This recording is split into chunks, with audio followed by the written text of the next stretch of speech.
আল্লাহ গো, কি শাশুড়ি দিলা গো, আমার পড়াশোনা নিয়ে লাগছে গো। আমার কপালটাই খারাপ, কই ভাবলাম বিয়ে হয়ে গেছে আর পড়াশোনা করতে হবে না। বিয়ের পরের দিন নতুন বউ আম গাছের মগডালে বসে আছে। আশা বেগম কপাল চাপড়াতে চাপড়াতে বলেন, কাপড়ে তোর বাপ তোর কার সঙ্গে বিয়ে দিল রে? বিয়ের পরের দিন নতুন বউ আম গাছের ডালে বসে পা ঝুলে আম খাচ্ছে। মানুষ এখন কি বলবে বল? শুভ্রতা কপাল কুঁচকে চিল্লিয়ে বলল, শাশুড়ি, আমার হিরো মার্কা জামাইয়ের কানে কি বিষ ঢালছেন? আশা বেগম যেন বাক্যহীন হয়ে পড়লেন। শুভ্রতা আবারও চিল্লিয়ে বলে উঠল, শাশুড়ি, আম খাবেন? এখান থেকে ছুরি দিব নাকি আম? কাব্য বিরক্তি নিয়ে গম্ভীর কণ্ঠে বলল, নেমে আসো ওখান থেকে, তাছাড়া কিন্তু তোমার বাদরামির জন্য তোমাকে আমি শাস্তি দিব। আর ওখান থেকে যদি পড়ে যাও তাহলে আমি আবার তোমাকে আছাড় দিব বলে রাখলাম। শুভ্রতা পাশের ডালের আরো দুটো আম ছিঁড়ে নিয়ে গাছ থেকে নেমে আশা বেগমের হাতে ওই দুটো আম গুজে দিয়ে বলল, আম দুইটা আপনারা একসঙ্গে খাবেন, অনেক মজা, খেয়ে দেখবেন। কাব্যর দিকে তাকিয়ে শুভ্রতা একটা মুখ ভেঙচি দিয়ে চলে গেল। আশা বেগম কাব্যর কাছে এসে বলল, বাবুরে, এই মেয়েকে নিয়ে তুই কেমনে থাকবি ঢাকায় গিয়ে? এখানে যা করছে ওখানে গেলে তো তোর সব কিছু শেষ করে দিবে। কাব্য আশা বেগমের কথায় পাত্তা না দিয়ে ভুরু কুচকে তাকিয়ে রইল শুভ্রতার যাওয়ার দিকে। শুভ্রতা চোখের আড়ালে চলে যেতেই কাব্য বিরক্তি নিয়ে আশা বেগমের দিকে তাকিয়ে বলল, আম্মু, এখন তোমার বকবক বাদ দিয়ে আমাকে খাবার দাও তো।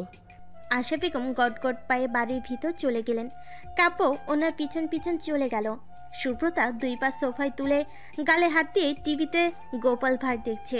আনিসুল চৌধুরী অফিসের জন্য রেডি হয়ে এসে শুভ্রতার পাশে বসলো। উনি শুভ্রতার মাথায় হাত রেখে বললেন, মা, তুমি থাকো তাহলে, আমি অফিস যাচ্ছি। কিছু দরকার হলে কাকলিকে বলবে, কেমন? ও আজ আর কলেজ যাবে না। শুভ্রতা গাল ফুলিয়ে পড়ল। বাবা, আমি আব্বুর কাছে যাব। আনিসুল চৌধুরী শুভ্রতাকে বলল, কাল নিয়ে যাবনি মা, আজ থাকো এখানে। আর তোমার শাশুড়িমা তোমাকে কিছু বললে কাকলির ফোন থেকে কল দিও আমাকে। শুভ্রতা দাঁত বের করে হেসে বলল, তোমাকে বলতে হবে না, আমি দেখে নিবনি। কাব্য গাড়ির চাবি হাতে নিয়ে ব্যস্ত কণ্ঠে বলল, বাবা চলেন, এখন দেরি হয়ে গেল। বলেই চলে গেল কাব্য। শুভ্রতা সেই দিকে তাকিয়ে মুখ ভেঙচি কাটল। আনিসুল চৌধুরীকে বলল, কি এক মুখ গোমরা ছেলে বানাইছেন বলুন তো, সারা দিন মুখটাকে বাংলার পাঁচের মতো করে রাখে। হুদাই। আনিসুল চৌধুরী শুভ্রতার কথাই হাসলেন। চলে যেতে যেতে আশা বেগমকে উদ্দেশ্য করে বললেন, আশা, তুমি কিন্তু মেয়েটাকে কিছু বলো না। আমার মান সম্মানের ব্যাপার, আমি কিন্তু ওকে দায়িত্ব নিয়ে এনেছি। আশা বেগম মুখ ভেঙচি কেটে বললেন, ও যেন আমাকে বিরক্ত না করে। একটু আগেই আম গাছের মগডালে বসেছিল, মানুষ কি বলবে সেই দিকে কোনো খেয়াল আছে তোমার?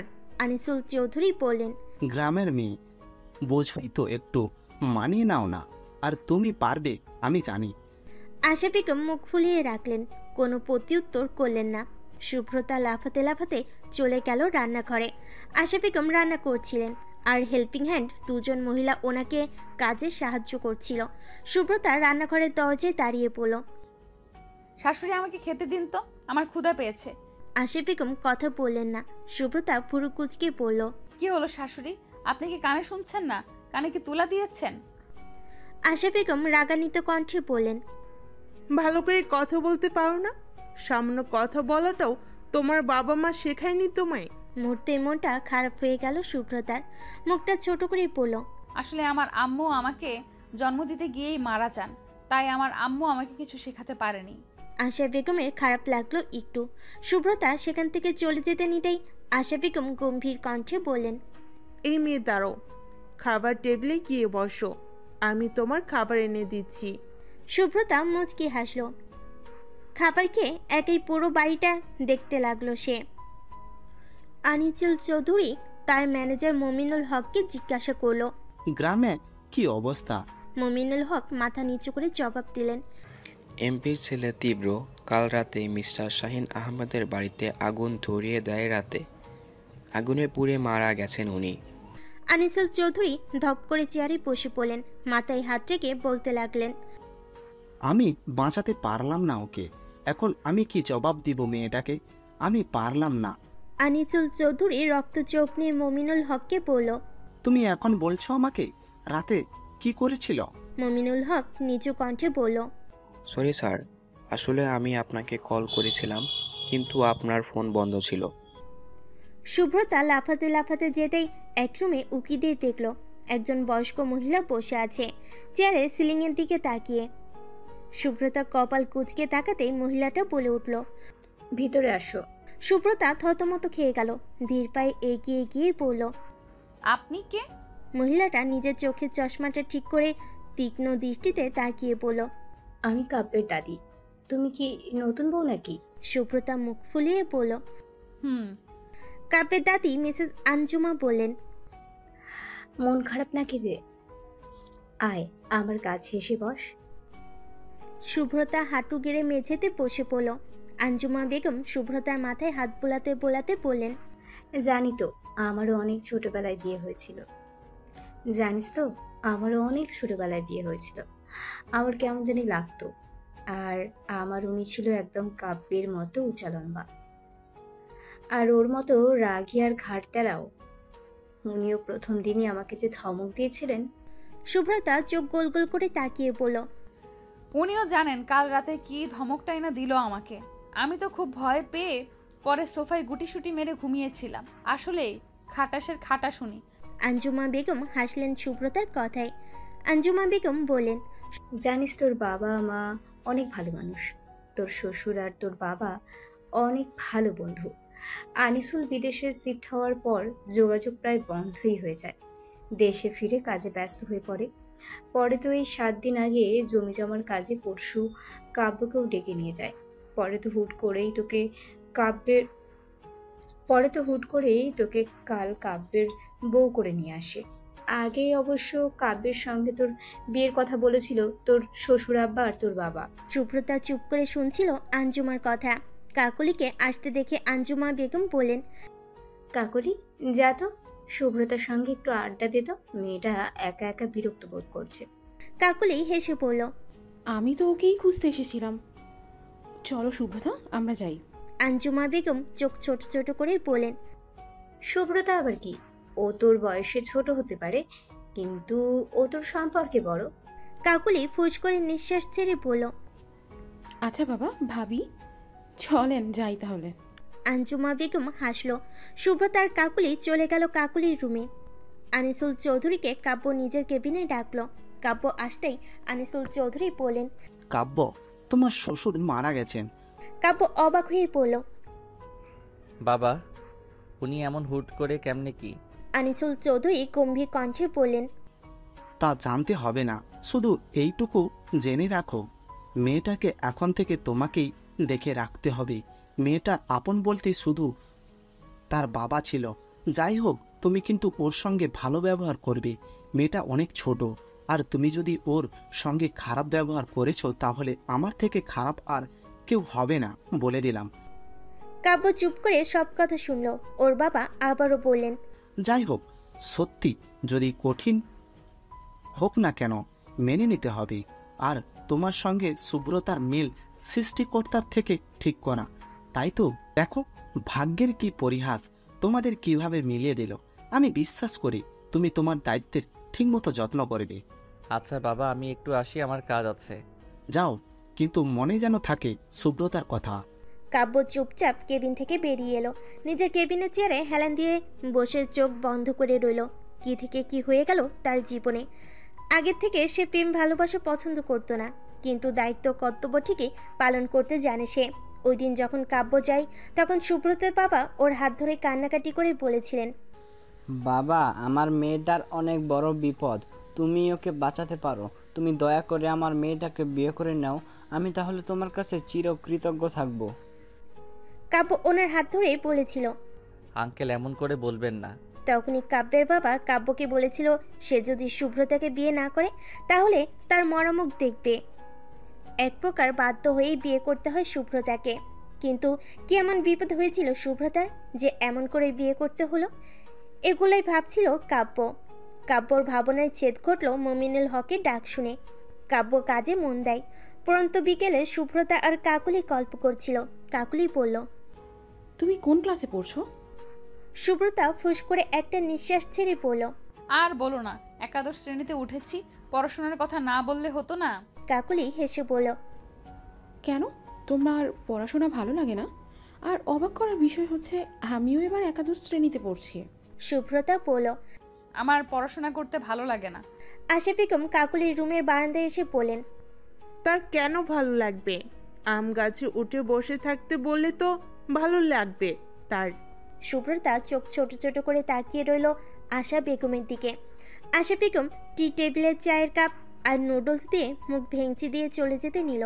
তখনই সুব্রতা ওনার হাত ধরে টেনে বলল। শাশুড়ি, আপনি খাবেন না? আশা বেগম গম্ভীর কণ্ঠে বলেন। আমাকে নিয়ে তোমার এত ভাবতে হবে না। সুব্রতা ভুরু কুঁচকে বলল। পরে বলবেন। আমি শাশুড়ির খেয়াল রাখি না, হ্যান ত্যান আরো কত কিছু। এখন চুপ করে বসেন, আমি আপনার চা নিয়ে আসি। আশা বেগম কিছু বলতে নিবেন তার আগে সুব্রতা দৌড়ে চলে গেল। মুহূর্তের মধ্যেই খাবার নিয়ে চলে এলো। আশা বেগম মুখ ঘুরিয়ে বসে রইল। সুব্রতা এক চামচ নুডলস নিয়ে আশা বেগমের মুখ নিজের দিকে নিয়ে খাইয়ে দিল আর বলল। নেন খান, এখন এত ঢং আমার ভালো লাগে না। আমার ক্ষুধা লেগেছে, একা একা খান এখন। বলে মুখ ভেঙচি কেটে খেতে লাগলো সুব্রতা। আশা বেগম মনে মনে হাসলেন আর ভাবলেন মেয়েটা পারেও বটে, এমন ব্যবহার করছে যেন তাদের কতদিন চেনা। রাতে কাব্য বাসে ফিরে সোজা নিজের রুমে চলে গেল। ব্যাগ মোবাইল রেখে টাওয়াল নিয়ে চলে গেল ওয়াশরুমে। আনিসুল চৌধুরী সোজা নিজের মায়ের রুমে চলে গেল। আঞ্জুমা বেগম আছোয়া হয়ে টিভি দেখছিলেন। ছেলের ক্লান্ত মুখ দেখে মুচকি হেসে টিভি বন্ধ করে ছেলেকে কাছে ডাকলেন। আনিসুল চৌধুরী মুখ ছোট করে বললেন।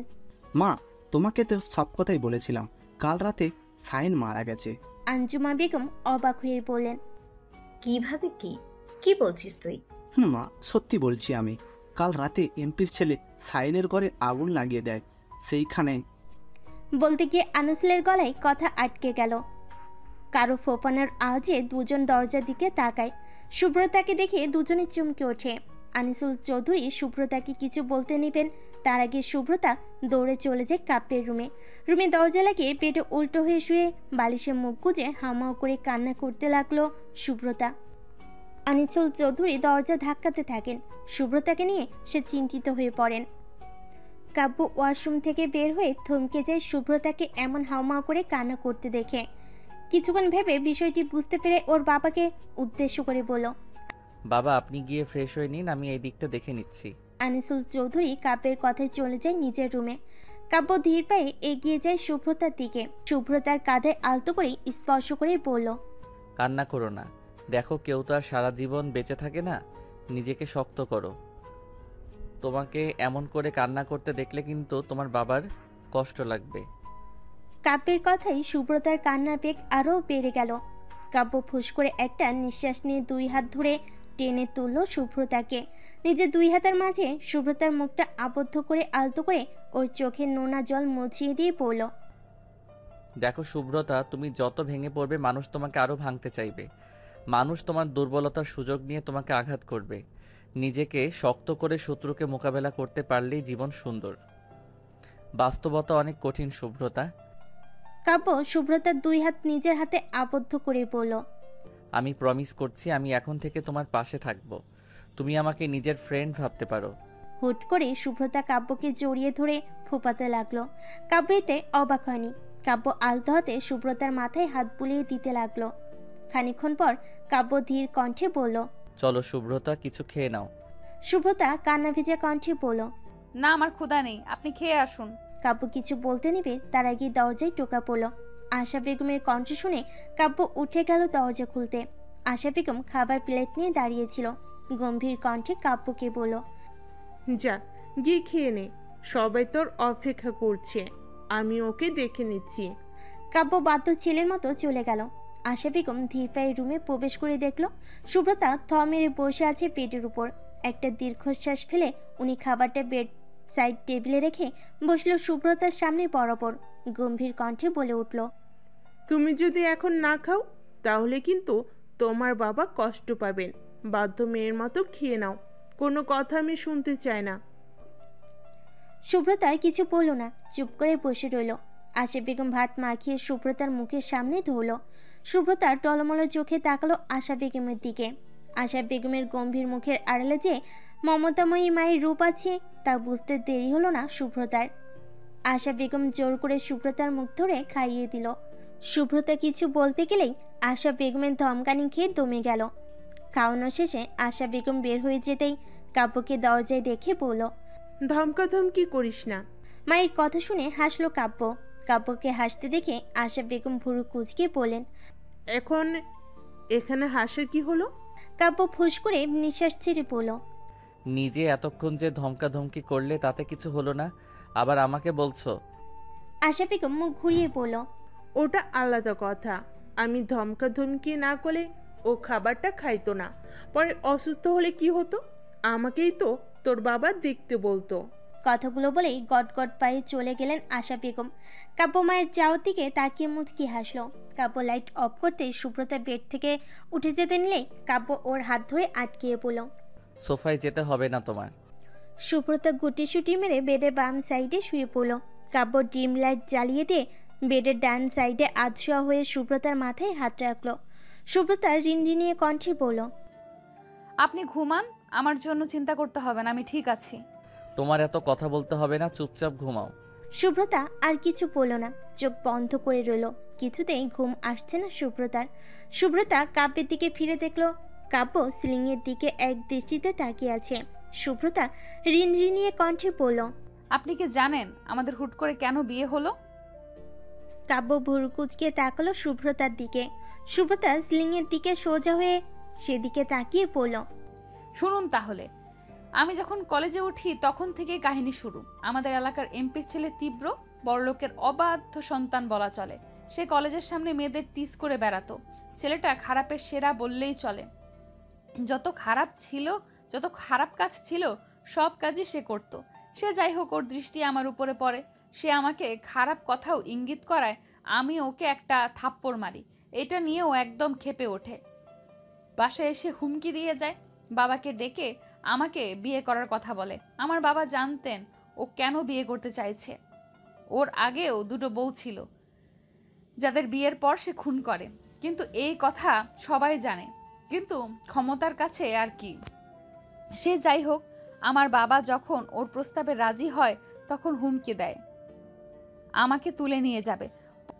পরে আমাদের বাসায় টাকা গয়না সব দেয়। বাবা সব কিছু ফিরিয়ে দেয়। ওই দিন রাতে বাবা আমাকে আপনার হাতে তুলে দেয়। উনি বলেন আমাকে না পেয়ে ওরা দমে যাবে, কিন্তু কথাগুলো গলায় যেন দলা পাকিয়ে আসছে সুব্রতার।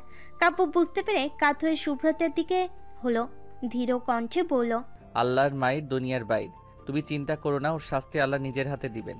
তুমি শুধু আল্লাহর উপর ভরসা রাখো, দেখবে ওর শাস্তি ও পাবে। ইহকালে না পাক পরকালে তো পাবে। আল্লাহর উপর ছেড়ে দাও। সুব্রতা পরপর কয়েকটা দীর্ঘশ্বাস ফেল। কাব্য সুব্রতার মাথায় হাত বুলিয়ে দিতে লাগলো। কথাগুলো কাব্যকে বলে একটু হালকা লাগছে সুব্রতার। চোখ বুজে এলো তার। কিছুক্ষণের মধ্যে ঘুমের রাজ্যে তলিয়ে গেল সে। ডিম লাইটের মৃদু আলোতে স্নিগ্ধ লাগছে সুব্রতাকে।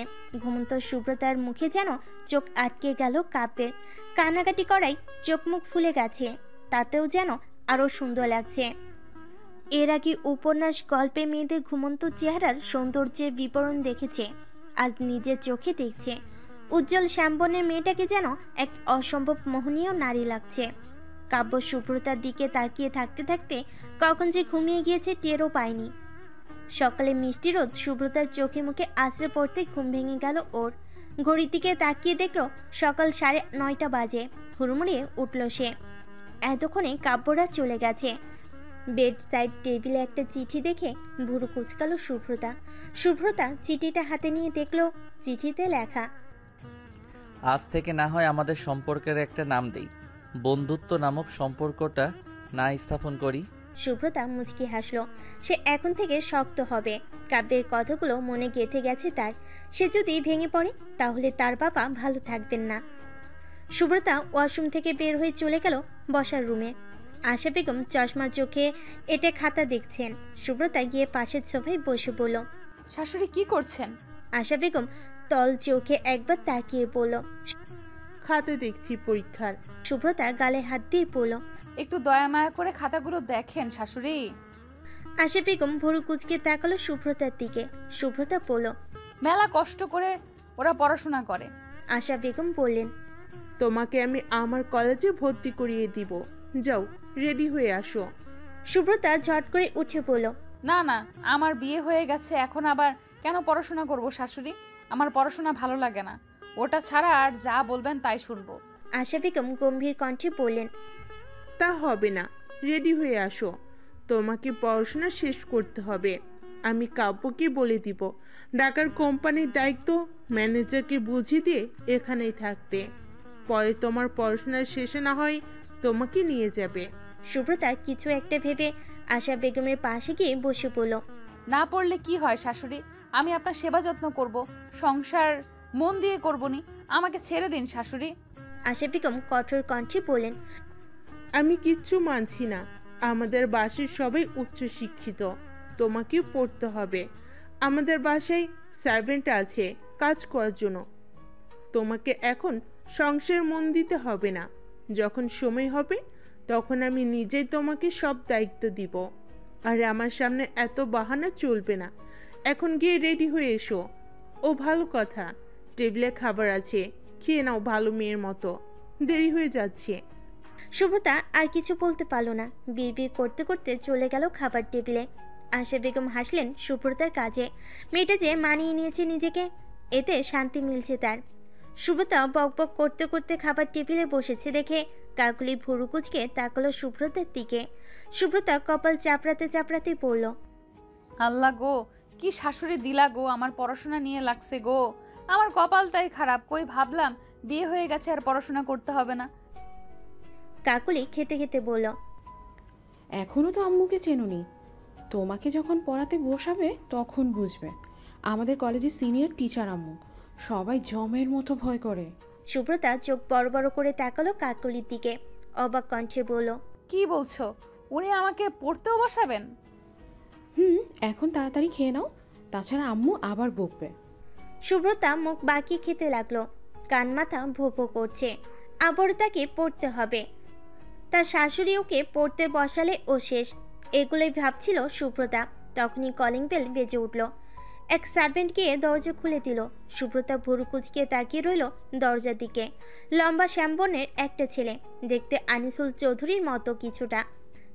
কাকুলি ভাইয়া বলে দৌড়ে গেল। সুব্রতা চোখ ছোট ছোট করে তাকিয়ে রইল। পাশে থাকা একটা আধো বয়সী সার্ভেন্ট ললিতাকে জিজ্ঞাসা করলো। আন্টি, এই ছেলেটা কে? ললতি সামনে তাকিয়ে আবারও টেবিল গোছাতে গোছাতে জবাব দিল। উনি কিরণ চৌধুরী, স্যারের ছোট ছেলে, মানে আপনার দেওয়ার হয় সম্পর্কে। ও, তা উনি কোথায় ছিল এই কয়েকটা দিন? ললিত নরম কণ্ঠেই আবারও জবাব দিল। ঘুরতে গিয়েছিলেন বিদেশে। ও, বুঝলাম। আশা বেগম ছেলেকে দেখে বলেন। যা গিয়ে ফ্রেশ হয়ে আয়, ললিতা তোকে খাবার দিবেনি। আমি কলেজে যাব একটু পর, রেডি হয়ে গিয়ে। কিরণ কিছু না বলে সামনে এগোতেই সুব্রতাকে দেখতে পেল। সে ভুরু কুচকে কাকুলির দিকে তাকাতেই কাকুলি বলে উঠল। দাদা ভাইয়ের বউ, তোকে বলেছিলাম না? কিরণ শুধু গম্ভীর কণ্ঠে ও বলে নিজের রুমে চলে গেল। সুব্রতা কিরণের যাওয়ার দিকে এক পলক তাকিয়ে কাকুলির দিকে তাকিয়ে বলল। তোমাদের পরিবারের সবাই এমন কেন? কাকুলি কপাল কুচকে বলল। কেমন? এই যে সবাই কেমন গম্ভীর, মুখটাকে বাংলার পাঁচের মতো করে রাখে। সুব্রতার কথাই কাকুলি হাসলো আর বলল। পরিস্থিতি হয়তো এমন করে দিছে, সে যাই হোক, রেডি হই চলো। সুব্রতা ধপধপ পায়ে চলে গেল নিজের রুমে। ইচ্ছা না থাকা সত্ত্বেও কাকুলি সুব্রতার কাজে হাসলো। কলেজ পৌঁছে কাকুলি চলে গেল ক্লাসে। আশা বেগমের পিছনে পিছনে যেতে লাগলো সুব্রতা। কলেজের স্টুডেন্টরা সালাম দিচ্ছে আশা বেগমকে ভয়ে ভয়ে। আশা বেগম গম্ভীর কণ্ঠে সালামের উত্তর নিচ্ছেন।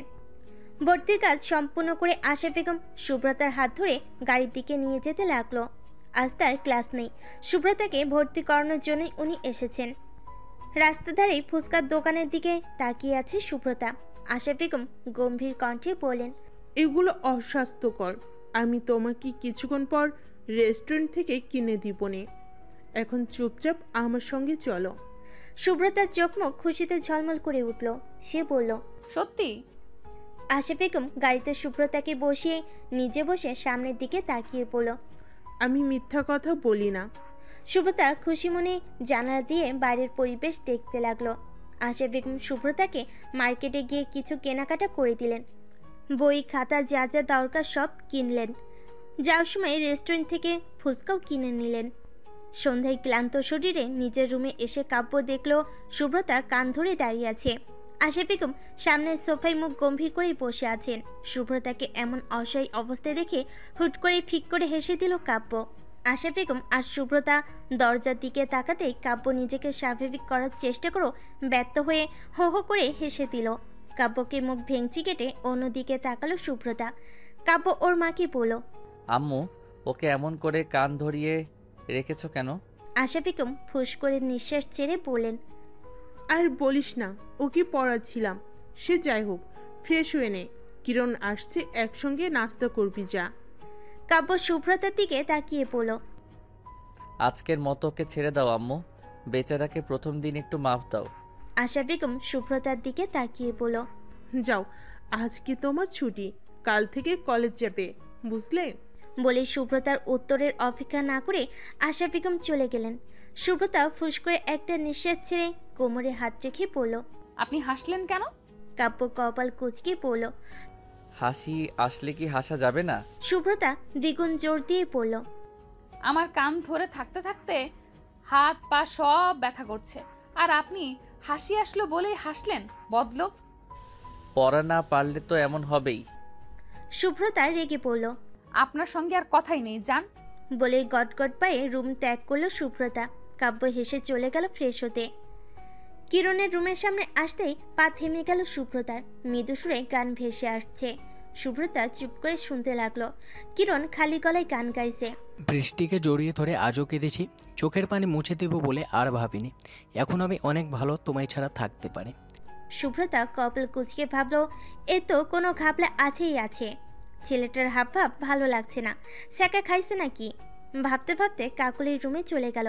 কাকুলি পড়ছিল দেখে সুব্রতা কোনো কথা না বলে বসে পড়ল বেডে, গালে হাত রেখে। কাকুলি আর চোখে ওর দিকে তাকিয়ে পড়া শেষ করলো। পড়া শেষ করে সুব্রতার পাশে এসে পড়ল। কি হয়েছে, তুমি কি ভাবছো? সুব্রতা ভাবুক কণ্ঠে বলল, আপনার ছোট ভাই মনে হয় ছ্যাঁকা খাইছে। কাকুলি ভুরু কুচকে বলল, তুমি কিভাবে বুঝলে? ওনার রুমের সামনে থেকে ঘুরে এসো, বুঝতে পারবে। কাকুলি অবাক হয়ে ওর ছোট ভাইয়ের রুমের সামনে থেকে ঘুরে আবার চলে এলো। আবার সুব্রতার পাশে বসে বলল, ভাইয়া তো গান গাচ্ছে। সুব্রতা বেডে পা ভাঁজ করে বসে বিজ্ঞের মতো পড়ল, উনি ফিলিংস নিয়ে গান গাচ্ছেন, এর মানে বোঝো না? কাকুলি কিছু বলতে নেবে তার আগে সুব্রতা কারোর গাঁটটা খেয়ে আঁ করে উঠল। মাথায় হাত রেখে রাগান্বিত কণ্ঠে বলে উঠল, কে রে এত বড় সাহস আমার মাথায়? পিছনে ফিরে কাব্যকে দেখে চুপ করে গেল সুব্রতা। কাব্য বুকে হাত গুজে ভুরু কুচকে তাকিয়ে আছে ওর দিকে। কাব্য সন্দেহ নিয়ে পড়ল, তোমার এত বুদ্ধি কোথায় থেকে আসে? সুব্রতা আমতা আমতা করতে লাগলো। কিরণ দরজায় ঠ্যাস দিয়ে দাঁড়িয়ে পড়ল। দা ভাই, তুমি এই পিচ্চিটাকে বিয়ে করলে শেষমেশ? ও তো বুঝতেও পারলো না আমার মতো মেন্টাল। আমি ফিলিংস নিয়ে গান গাইছি তাই আমি ছ্যাগা খাইছি, কি যুক্তি দা ভাই? সুব্রতা দাঁত কিটমিট করল। কাব্য ফুস করে নিঃশ্বাস ছেড়ে পড়ল, সবই আমার কপালের দোষ। কিরণ কাকুলির কাছে গিয়ে ওর চুল টেনে পড়ল। কি রে মশা, নতুন বান্ধবী পেয়ে আমাদের ভুলে গিয়েছিস? কাকুলি বিরক্তি দিতে চোখ মুখ কুচকে বলল, ভাইয়া তুই সবসময় আমার চুলের সাথে লাগিস, ভালো লাগে না আমার। কিরণ মুখ বাঁকিয়ে পড়ল, কোথায় এতদিন পর বাসায় আসলাম, কিছু বানিয়ে খাওয়াবি, তা না করে কানের সামনে ফ্যান ফ্যান করছিস। আমার কত ঠেকা তোর জন্য রান্না করি আর তুই ভুল ধরিস। সুব্রতা চুপ করেছিল। কাব্য ওর পাশ থেকে পড়ল। কাব্য সুব্রতার পাশে দাঁড়িয়ে ওর কানের কাছে ঝুঁকে বলল, আর কত মুখ ফুলিয়ে রাখবে বলো তো? একদম পেতনির মতো লাগছে। সুব্রতা কটমট দৃষ্টিতে তাকালো কাব্যের দিকে। কিছু না বলে চলে গেল রুম ছেড়ে। কাব্য হাসলো সুব্রতা যাওয়ার দিকে তাকিয়ে। রাতে খাওয়া শেষ করে কাব্য কিরণের রুমে গেল। কিছু কথা বলে নিজের রুমের দিকে রওনা হলো। রুমে এসে রুম অন্ধকার দেখে লাইট জ্বালালো। সুব্রতাকে রুমে না দেখে কপাল কুচকালো সে। বাইরে বৃষ্টি পড়ছে ঝিরিঝিরি। কাব্য এগিয়ে গেল বারান্দার দিকে। যা ভেবেছিল তাই। বারান্দার গ্রিল ধরে সুব্রতা দাঁড়িয়ে আছে বাইরের দিকে তাকিয়ে। কাব্য ধীর পায়ে এগিয়ে গিয়ে সুব্রতার পাশে দাঁড়ালো। বৃষ্টির পানি সুব্রতার কোমল মুখে আশ্রয় পড়ছে। কাব্য সেই দিকে পড়ল। এই জন্যই হয়তো সবাই বৃষ্টিকে এতটা পছন্দ করে। কি সুন্দরভাবে নিজের কষ্টটাকে বৃষ্টির মাধ্যমে বিলিয়ে দেওয়া হয়, কেউ বুঝতেও পারে না। সুব্রতা অবাক চোখে তাকালো কাব্যের দিকে। কাব্য সামনের দিকে তাকিয়ে বলল, এই বৃষ্টি ক্লান্ত শহরে সকালে ব্যস্ত নিজের দুঃখ বিলাস করতে। বৃষ্টিটাকে উপভোগ করতে হয়। মানুষের জীবন যেমন ক্ষণস্থায়ী, তেমনি সুখ দুঃখ ক্ষণস্থায়ী। যতদিন এই রহস্যময় পৃথিবীতে নিজেকে ভালোবেসে প্রতিটা মুহূর্ত উপভোগ করতে পারলেই জীবন সুন্দর। থাক কিছু দুঃখ কষ্ট যত্নে গুছিয়ে। কাব্য সুব্রতার হাত ধরতেই কেঁপে উঠল সুব্রতা। কাব্য সেই দিকে পাত্তা না দিয়ে ওকে বারান্দায় থাকা দোলনায় নিয়ে গিয়ে বসালো। বারান্দায় থাকা বেলি ফুলের ছোট গাছটাতে একটা ফুল ধরেছে। বৃষ্টির সুগন্ধ আর বেলি ফুলের স্নিগ্ধ সুবাস মিলে এক মনোমুগ্ধকর সুগন্ধ এসে আশ্রয় পড়ছে কাব্যের নাকে। কাব্য প্রাণ ভরে সেই সুবাস নিয়ে পড়ল। তুমি কি মনে করেছো তুমি সারাদিন সবার সঙ্গে স্বাভাবিক ছিলে বলেই তুমি সবকিছু মানিয়ে নিয়েছো? আমি জানি তোমার সূক্ষ্ম হাসির মাঝে আপনজন হারানোর তীব্র কষ্ট কাজ করছে। তুমি আমাকে নিজের বন্ধু ভেবে সবকিছু ভাগ করে নিতেই পারো, জানো তো? তুমি যদি আমার কাছে কষ্ট ভাগ করে নাও তাহলে আমি হয়তো অতটা অনুভব করতে পারবো না, কিন্তু তুমি অনেকটা হালকা হবে, এটা আমি বলতে পারি। সুব্রতা নিজের অজান্তে কাব্যের কাঁধে মাথা রাখলো। কাব্য বুঝতে পারলো বাচ্চা মেয়েটার উপর দিয়ে কি চাপ যাচ্ছে। তার এই কাজটাও প্রয়োজন ছিল। সুব্রতা চোখ বন্ধ করে বলল, আমার জন্মের সময় আমার মা আমাকে ছেড়ে চলে যায়। বাবা তারপর আর দ্বিতীয় বিবাহ বন্ধনে আবদ্ধ হয়নি, শুধুমাত্র আমার অযত্ন হবে বলে। আমি ছোটবেলা থেকেই মায়ের আদর পাইনি, কিন্তু আমার বাবা আমাকে ভালোবাসায় কোনো কমতি কোনোদিন অনুভব করতেই দেয়নি। আজ উনি নেই, আমাকে ছেড়ে চলে গেছে অনেক দূরে। আমি কিছুতেই মেনে নিতে পারছি না। কাব্য নিজের হাত সুব্রতার মাথায় রাখলো। সুব্রতা আবারও বলতে লাগলো, আপনার পরিবারের সবাই অনেক ভালো। আমাদের বিয়েটা স্বাভাবিকভাবে না হলেও এত তাড়াতাড়ি যে ওনারা আমাকে আপন করে নেবেন আমি ভাবতেও পারিনি। বিশেষ করে আপনার মা, ওনাকে আমার অনেক বেশি পছন্দ হয়েছে। আমি কোনোদিন মায়ের মতো কাউকে পাইনি, কিন্তু আপনার মায়ের থেকে আমি মা মা গন্ধ পাই। কাব্য ধীর কণ্ঠে বলল, আমার মা এমনি ওনার রাগারাগির মাঝেই ভালোবাসা। অনেকটা সময় কেটে গেল ওদের নীরব নিরিবিলিতে। বৃষ্টি এতক্ষণে থেমে গেছে। মৃদু ঠান্ডা বাতাস বইছে। কাব্য নীরবতা ভেঙে পড়ল, চলো ঘুমাতে হবে, তোমাকে আবার কালকে কলেজে যেতে হবে। আর কিছু সময় থাকি। কাব্য মাথা ঝাঁকিয়ে পড়ল, না না, রাত 12:30 বাজে, এখন ঘুমাতে চলো, কাল আবার গল্প করা হবে। রুমে আসতেই সুব্রতা সোফায় ঘুমাতে যাবে, তার আগেই কাব্য বলল, আমার বিছানা কি এতই ছোট হয়ে গেছে যে তোর মতো বাচ্চার বিছানায় জায়গা হবে না? সুব্রতা কোমরে হাত রেখে বলল, প্রথম দিন কে যেন বলেছিল আমার বিছানায় তোমার জায়গা হবে না, তুমি সোফায় গিয়ে ঘুমাও, হ্যান ত্যান কত ধমকাধমকি। কাব্য মাথায় হাত রেখে বলল, আরে ওই দিন আমার মাথা গরম ছিল তাই ধমকাধমকি করে ফেলেছি, এটা ভুলে যাও। সুব্রতা চোখ ছোট ছোট করে বলল, ধরুন আপনি একজনকে খুন করেছেন, এখন আপনি কি তাকে ফিরিয়ে আনতে পারবেন? কাব্য ভুরকুচকে বলল, এখানে খুনটুন কোথায় থেকে আসলো? সুব্রতা বিরক্তি নিয়ে বলল, আরে যা বলছি তার উত্তর দিন। কাব্য কিছু সময় ভাবলো, তারপর বলল, ফিরিয়ে আনতে পারবো, কারণ আমি হুদাই খুন করতে যাব কেন? সুব্রতা বিরক্তির চরম পর্যায়ে পৌঁছে গিয়ে বলল, আরে মিয়া, আপনি সোজা কথা সোজা উত্তর দিতে পারেন না। সে যাই হোক, আপনি সেই খুন করা মানুষকে ফিরিয়ে আনতে পারবেন না, তেমনি কথা একবার যা বলবেন তা ফিরিয়ে আনতে পারবেন না। সেহেতু আপনার তো উচিত কথা বলার সময় ভেবেচিন্তে কথা বলা। সে যাই হোক, রাগের সময় যদি নিজের কথাই কন্ট্রোল করতে না পারেন তাহলে আর কি করলেন জীবনে? কাব্য গম্ভীর কণ্ঠে বলল, একটু বেশি কথা হয়ে যাচ্ছে তোমার সুব্রতা, আমার কাজের জন্য সরি, এখন চুপচাপ ঘুমিয়ে পড়ো আর ঘাটিও না। সুব্রতা মুখ ভেঙচি কেটে পেটের এক সাইডে গুটিসুটি মেরে শুয়ে পড়ল। কাব্য চুপচাপ অন্যদিকে পাশ হয়ে শুয়ে পড়ল। সকাল হতেই ঘুম ভেঙে গেল কাব্যের। চোখ পিটপিট করে তাকাতেই হুট করে একটা হাতের বাড়ি খেতেই থতমত খেলো কাব্য। সুব্রতার হাত সরিয়ে কাব্য উঠে বসলো। সুব্রতার স্বর স্টাইল দেখে চোখ কপালে উঠে গেল কাব্যের। আর একটু হলে সে খাট থেকে পড়ে যেত। সুব্রতা সারা বিছানা নিয়ে শুয়ে আছে। কাব্য ফুস করে একটা নিঃশ্বাস ছেড়ে চলে গেল ওয়াশরুমে। সুব্রতা পড়ে পড়ে ঘুমাচ্ছিল। দরজা ধাক্কানোর আওয়াজে ধরফড়িয়ে উঠল সে। দৌড়ে গিয়ে দরজা খুলতেই ললিতাকে দেখতে পেল। সুব্রতা বুকে ফু দিয়ে পড়ল। আরে ললিতা আন্টি, তুমি তো আমাকে ভয় পাইয়ে দিয়েছিলে। আমি তো মনে করেছি শাশুড়ি। ললিতা বলেন, ম্যাডাম, তোমাকে তাড়াতাড়ি ফ্রেশ হয়ে নাস্তা টেবিলে যেতে বলেছে। তারপর আবার কলেজের জন্য রেডি হতে হবে তোমার। তুমি কি কলেজের কথা ভুলে গেছো? সুব্রতা ঘড়ির দিকে তাকিয়ে দেখলো আসলেই দেরি হয়ে গেছে। কপাল চাপড়ে পড়ল। আন্টি, আমার তো মনেই ছিল না। তুমি যাও, আমি যাচ্ছি। ললিতা চলে গেলেন। সুব্রতা পিছনে ঘুরতে শুধু টাওয়েল পরা অবস্থায় কাব্যকে দেখে তার চোখ কপালে উঠে গেল। চোখ বড় বড় করে অবাক কণ্ঠে বলল, সকাল সকাল আপনার আবার কি হলো? এমন অবতার হয়ে দাঁড়িয়ে আছেন যে? কাব্য ভুরু কুচকে বলল, মানে? আপনি সকাল সকাল খালি টাওয়াল পরে ঘুরে বেড়াচ্ছেন কেন? কাব্য কাবার থেকে শার্ট প্যান্ট বের করতে করতে বলল। শাওয়ার নিলাম, অফিস যাব না, আর আমার রুমে আমি টাওয়েল পরে থাকলে কি সমস্যা? সুব্রতা হাঁ হয়ে পড়ল। আপনার মনে নাই রুমে শুধু আপনি একা নেই, একটা মেয়েও আছে? কাব্য স্বাভাবিকভাবেই পড়ল। তো তুমি এমন ভাব করছো যেন আমি টাওয়েলও পরিনি। সুব্রতার চোখ আরো বড় হয়ে গেল। কাব্য ওর দিকে তাকিয়ে পড়ল। এবার কিন্তু আর ললিতা আন্টি আসবে না, আম্মুই আসবে। সুব্রতার হুঁশ হতে সে দৌড়ে ওয়াশরুমে চলে গেল। সুব্রতার যাওয়ার দিকে তাকিয়ে হো হো করে হেসে দিল কাব্য। কাব্য অফিসে যাবার জন্য রেডি হতে লাগলো। কিছুক্ষণ বাদে সুব্রতা ওয়াশরুম থেকে বেরিয়ে আবারও ভোর দৌড় দিল খাবার টেবিলের দিকে। সুব্রতা দৌড়ে রুম থেকে বের হচ্ছিল, তখনই কাকুলি ওকে ডেকে বলল, আরে ভাবি, আসতে যাও, দাঁড়াও, একসঙ্গে যাই।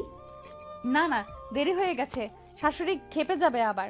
না। কাকুলি কিছু বলতে নিবে তারা কি সুব্রতা সেখান থেকে ভোতর। সুব্রতা খাবার টেবিলে এসে দেখলো সেখানে অলরেডি আঞ্জুমান বেগম, আনিসুল চৌধুরী, আশা বেগম আর কিরণ বসে আছে।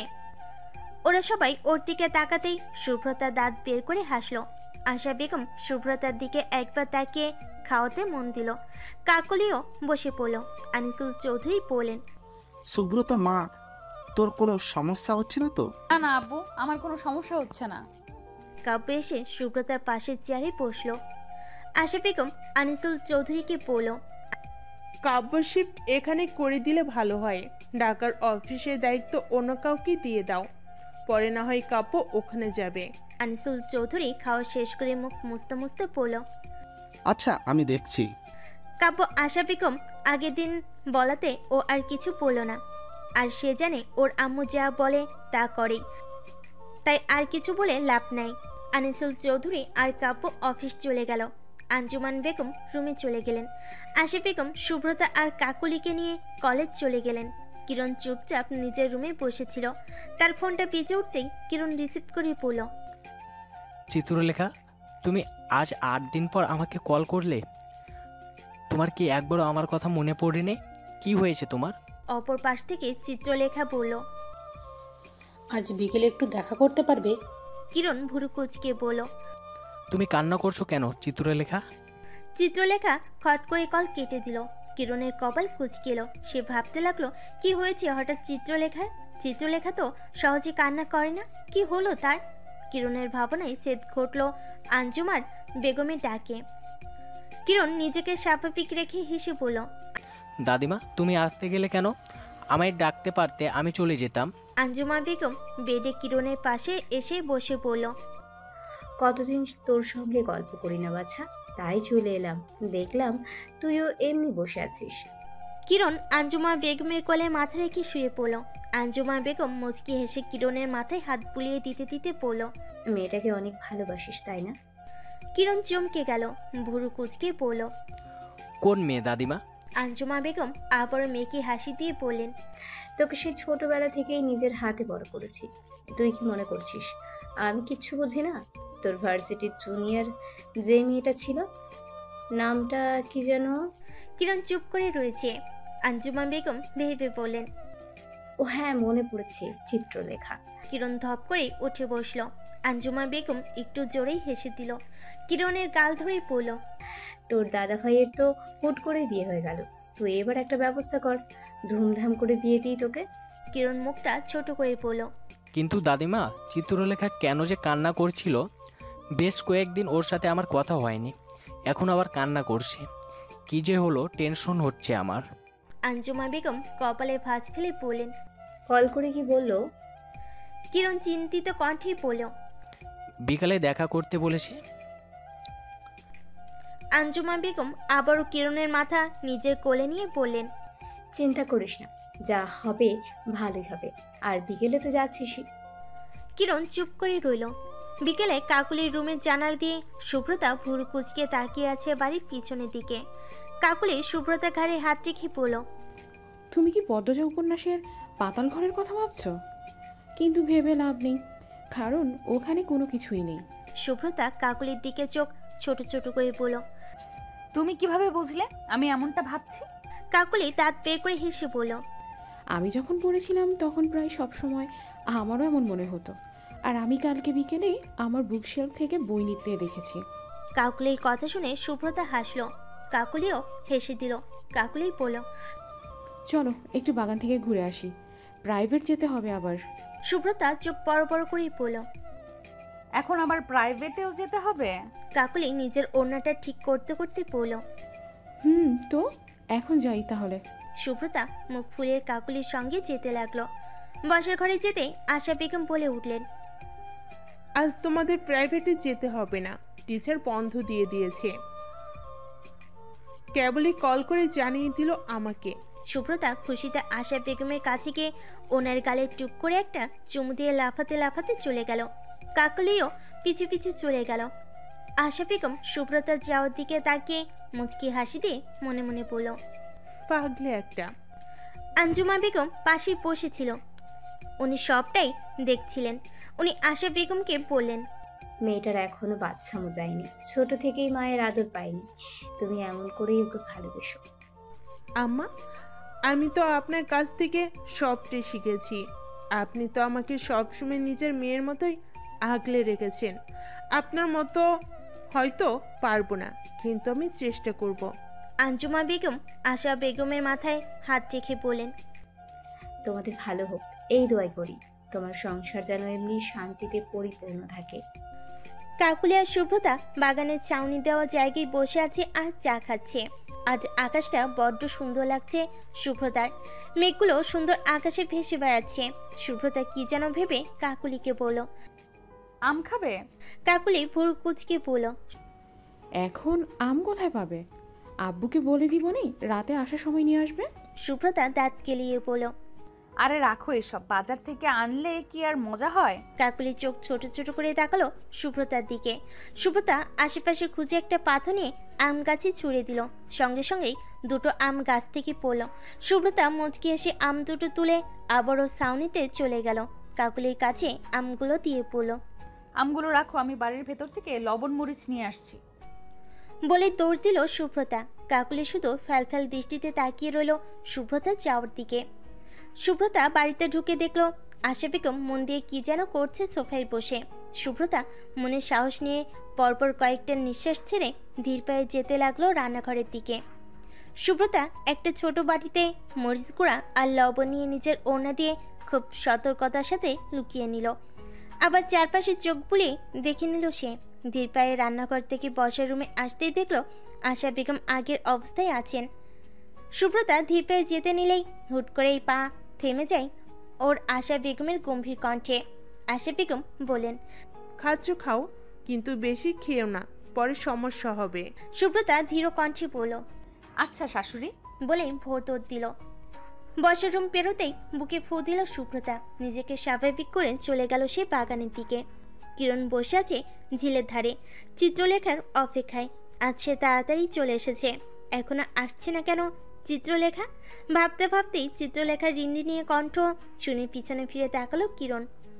চিত্রলেখার ফোলা ফোলা চোখ দুটো দেখে আটকে উঠল কিরণ। মুহূর্তে যেন অস্থিরতা বেড়ে উঠল তার। চিত্রলেখা নিজের সাদা রঙের ওড়না কপালে থাকা ঘাম মুছে ঝিলের পাশে থমকে থাকা কিরণের পাশে বসলো। কিরণ অস্থির চিত্রে বলে উঠল, কি হলো চিত্রলেখা, তোমাকে এত অস্বাভাবিক লাগছে কেন? চিত্রলেখা ঝিলের পরিষ্কার পানির দিকে তাকিয়ে পড়ল। তোমার কথা বলছিলাম আম্মুকে। কিরণ চিত্রলেখার দিকে তাকিয়ে পড়ল। উনি কি বললেন?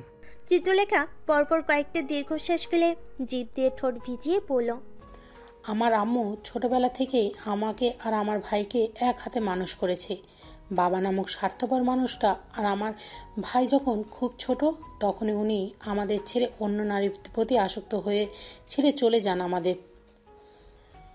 আর আমার মা বাবা ভালোবেসে বিয়ে করায় আমাদের মায়ের দিকের পরিবার আমাদের খোঁজ অবধি নেয়নি। তখন থেকেই আমার মায়ের ভালোবাসার ওপর থেকে বিশ্বাস উঠে গেছে। কিরণ যেন আরো বেশি উত্তেজিত হয়ে ওঠে। হুট করে সে চিত্রলেখার ডান হাতটা নিজের দুই হাতের মধ্যে আবদ্ধ করে নিজের কপালে ছোঁয়ালো। চিত্রলেখা দীর্ঘশ্বাস ফেলল। চিত্রলেখার নিজেকে আজ খুব অসহায় লাগছে। এর আগে অনেক খারাপ পরিস্থিতি এসেছে, কোথাও এমন তো লাগেনি। আজ কেন কথাগুলো গলায় এসে দলা পাকিয়ে যাচ্ছে তার। কিরণকে কিভাবে বলছে সে? কিরণ জোরে জোরে নিঃশ্বাস নিচ্ছে। চিত্রলেখা কি বলবে তা কিছুটা আন্দাজ করতে পারছে সে, কিন্তু মনে প্রাণে সে চাইছে সেই আন্দাজ যেন ঠিক না হয়। সে তাহলে সহ্য করবে কিভাবে? শরীর থরথর করে কাঁপছে তার। চারপাশে পিনপতন নীরবতা। সেই নীরবতা কাটিয়ে চিত্রলেখা পড়ল, আম্মু মেনে নেবে না। হুট করে শক্ত করে ধরে থাকা চিত্রলেখার হাত ছেড়ে দিল। পাশে থাকা ঘাস খামচি ধরল সে। চিত্রলেখা চলো দৃষ্টিতে তাকিয়ে রইল কিরণের দিকে। কিরণের দৃষ্টি আবদ্ধ ছিল স্বচ্ছ পানির দিকে। চিত্রলেখা হাত ঘড়িতে তাকিয়ে পড়ল, 6টা বাজে কিরণ, আর দেখা হবে না। কিরণ চিৎকার করে বলল, চুপ, আর একটাও কথা আমি শুনতে চাইছি না, চলে যাও এখান থেকে। চিত্রলেখার চোখের কোণে জমে থাকা নোনা জল গড়িয়ে পড়ল কালপে। কিরণের এই রূপ তার অচেনা। কিরণ কখনোই তার সঙ্গে উঁচু গলায় কথা বলেনি। ছেলেটা শান্তশিষ্ট। হুট করে রেগে যাওয়ায় চমকে উঠল চিত্রলেখা। চিত্রলেখা কিরণের হাত ধরতে নিবে, তার আগেই হনহনিয়ে চলে গেল কিরণ।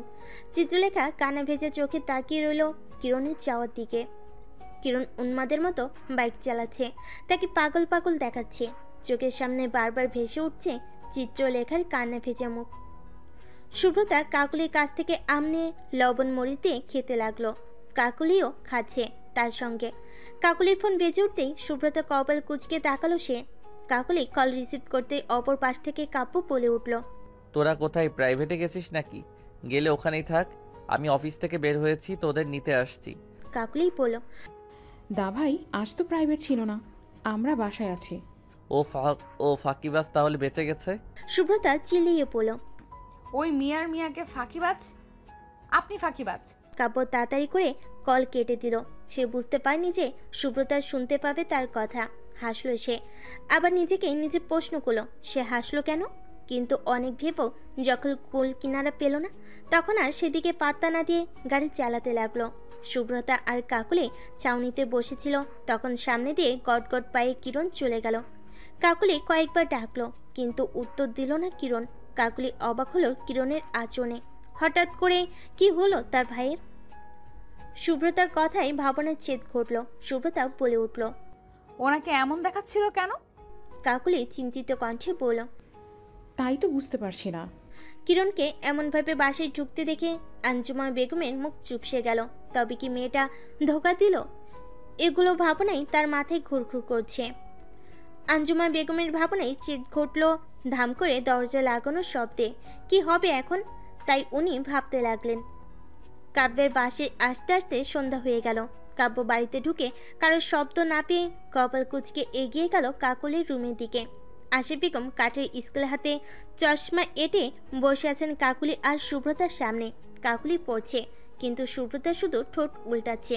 কাব্য কি যেন মনে করে ফোনটা বের করে ফটফট কয়েকটা ছবি তুলে নিল সুব্রতার। ফোনটা পকেটে রেখে গলা পরিষ্কার করেই বলল, আম্মু। আশা বেগম ঘুরে তাকালো কাব্যের দিকে। সুব্রতাও তাকালো। আশা বেগম গম্ভীর কণ্ঠে সুব্রতাকে বলল, ওর দিকে তাকিয়ে লাভ নেই, আজ পড়া শেষ না করা পর্যন্ত তোমার ওঠা নেই। সুব্রতা মুখ ভেঙচি কাটলো। আশা বেগম ছেলের দিকে তাকিয়ে বলল, যা রুমে গিয়ে ফ্রেশ হ। কাব্য সুব্রতাকে একটা চোখ টিপল। সুব্রতার কিছু বলতে নিবে, তার আগে কাব্য বাঁকা হেসে শেষ বাজাতে বাজাতে চলে গেল। আশা বেগম সুব্রতার দিকে তাকিয়ে বলেন, মনোযোগ দিয়ে পড়ো। সুব্রতা নাক মুখ কোচকে পড়তে লাগলো। কাব্য নিজের রুমে গিয়ে সুব্রতা আর কাকুলির জন্য আনা চকলেট বেড সাইড টেবিলে রাখলো। একটা টাওয়াল নিয়ে চলে গেল ওয়াশরুমে।